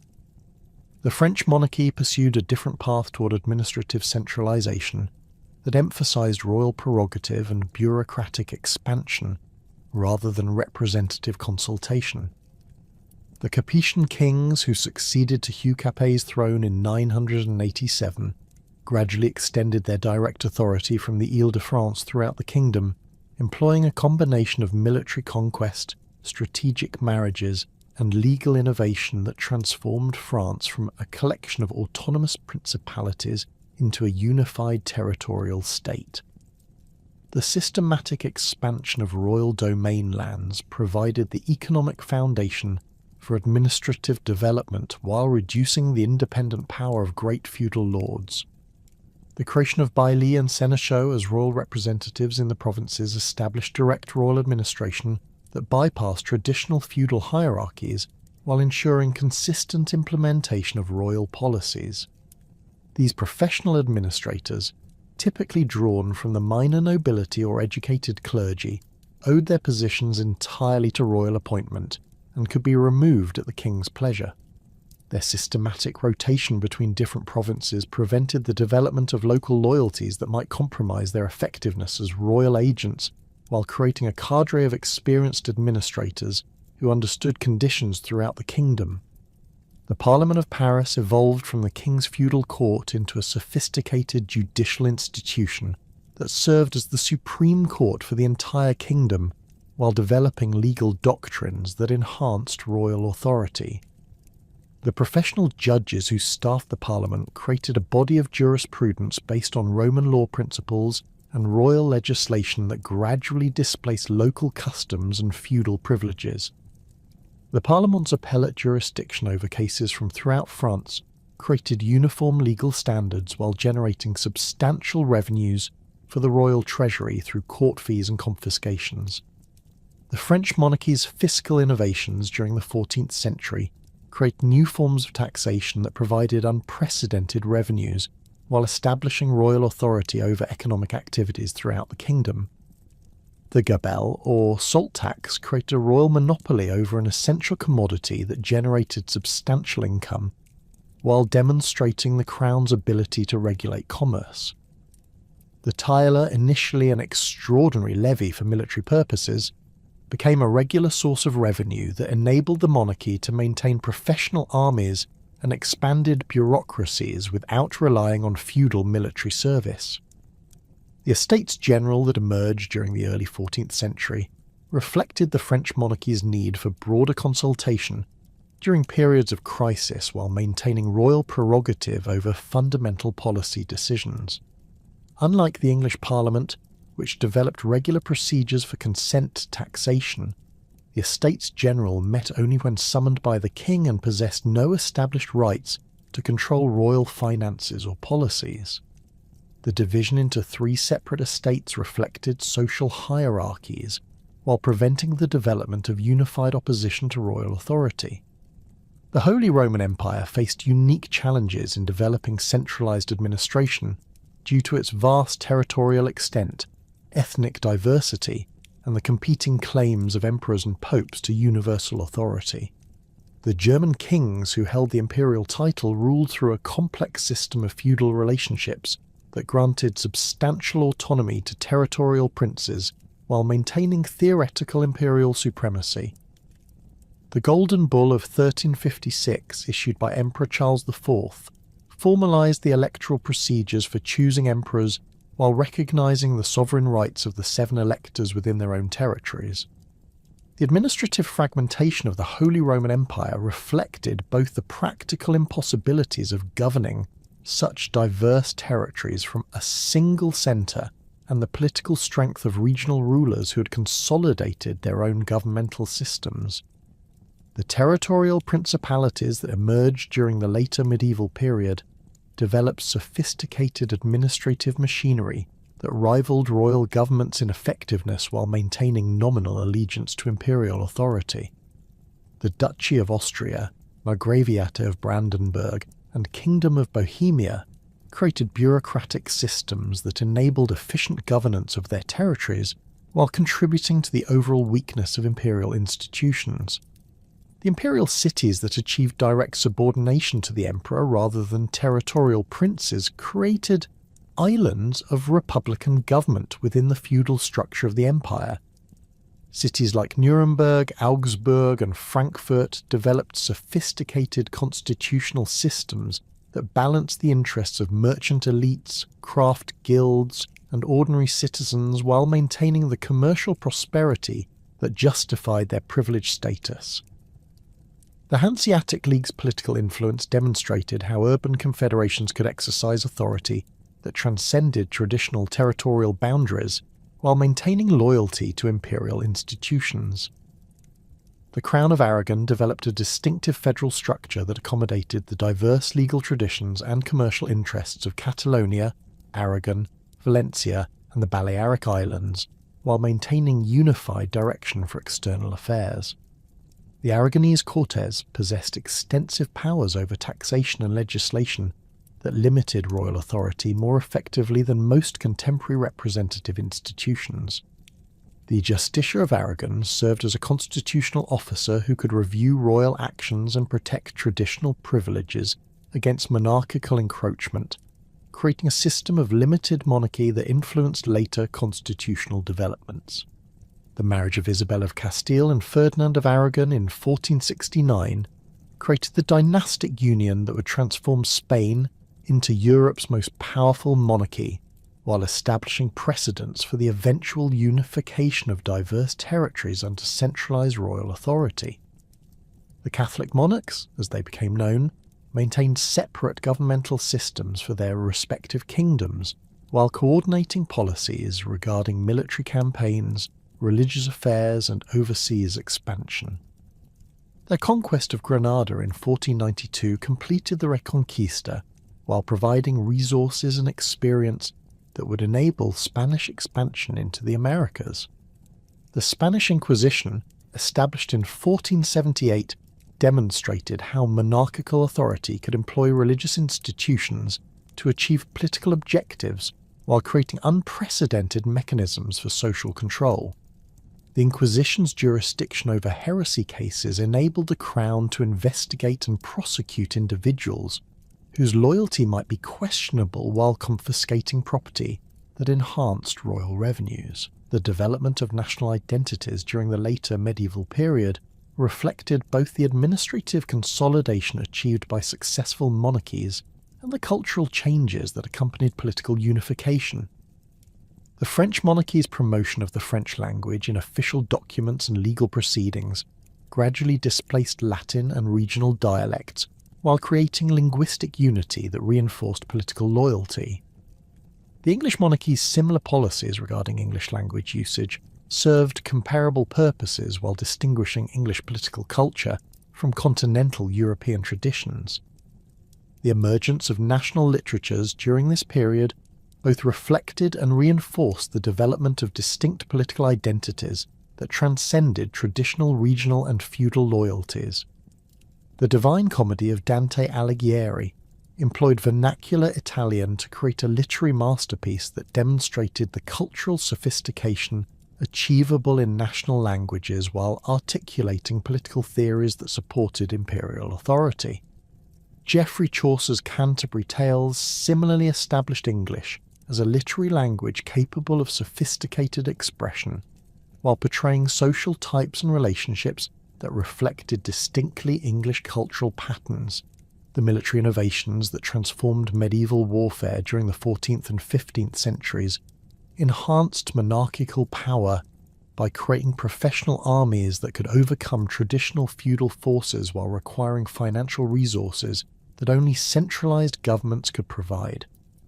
The development of gunpowder weapons revolutionized siege warfare by making traditional fortifications obsolete, while creating new tactical possibilities that favoured disciplined infantry over heavy cavalry. the cannon that appeared on European battlefields during the 14th century could breach castle walls that had previously been impregnable, forcing military architects to develop new defensive systems while enabling monarchs to reduce rebellious nobles more effectively. The professional armies that emerged during this period combined traditional military virtues with systematic training and standardized equipment that enhanced their effectiveness while reducing their dependence on feudal military service. The French companies d'ordonnance established during the 15th century created permanent military units that served directly under royal authority while receiving regular pay and standardized equipment. These professional soldiers developed esprit de corps and tactical expertise that exceeded the capabilities of feudal levies while remaining loyal to the crown rather than individual noble commanders. The transformation of medieval monarchies during the period from 1200 to 1450 represented a fundamental shift from personal lordship based on feudal relationships to institutional kingship based on territorial sovereignty and administrative efficiency. The successful monarchies that emerged from this transformation possessed governmental machinery capable of implementing uniform policies throughout their territories while commanding resources sufficient to maintain professional armies and diplomatic services. The representative institutions that developed in some kingdoms provided mechanisms for consultation and consent that enhanced royal legitimacy while creating constitutional frameworks that would influence political development for centuries. The consolidation of territorial states during the later medieval period established the foundation for the early modern European state system that would dominate international relations until the 20th century. The monarchies that successfully centralized authority within defined territorial boundaries created the institutional precedents for absolute monarchy, while establishing the administrative capabilities necessary for overseas expansion and commercial development.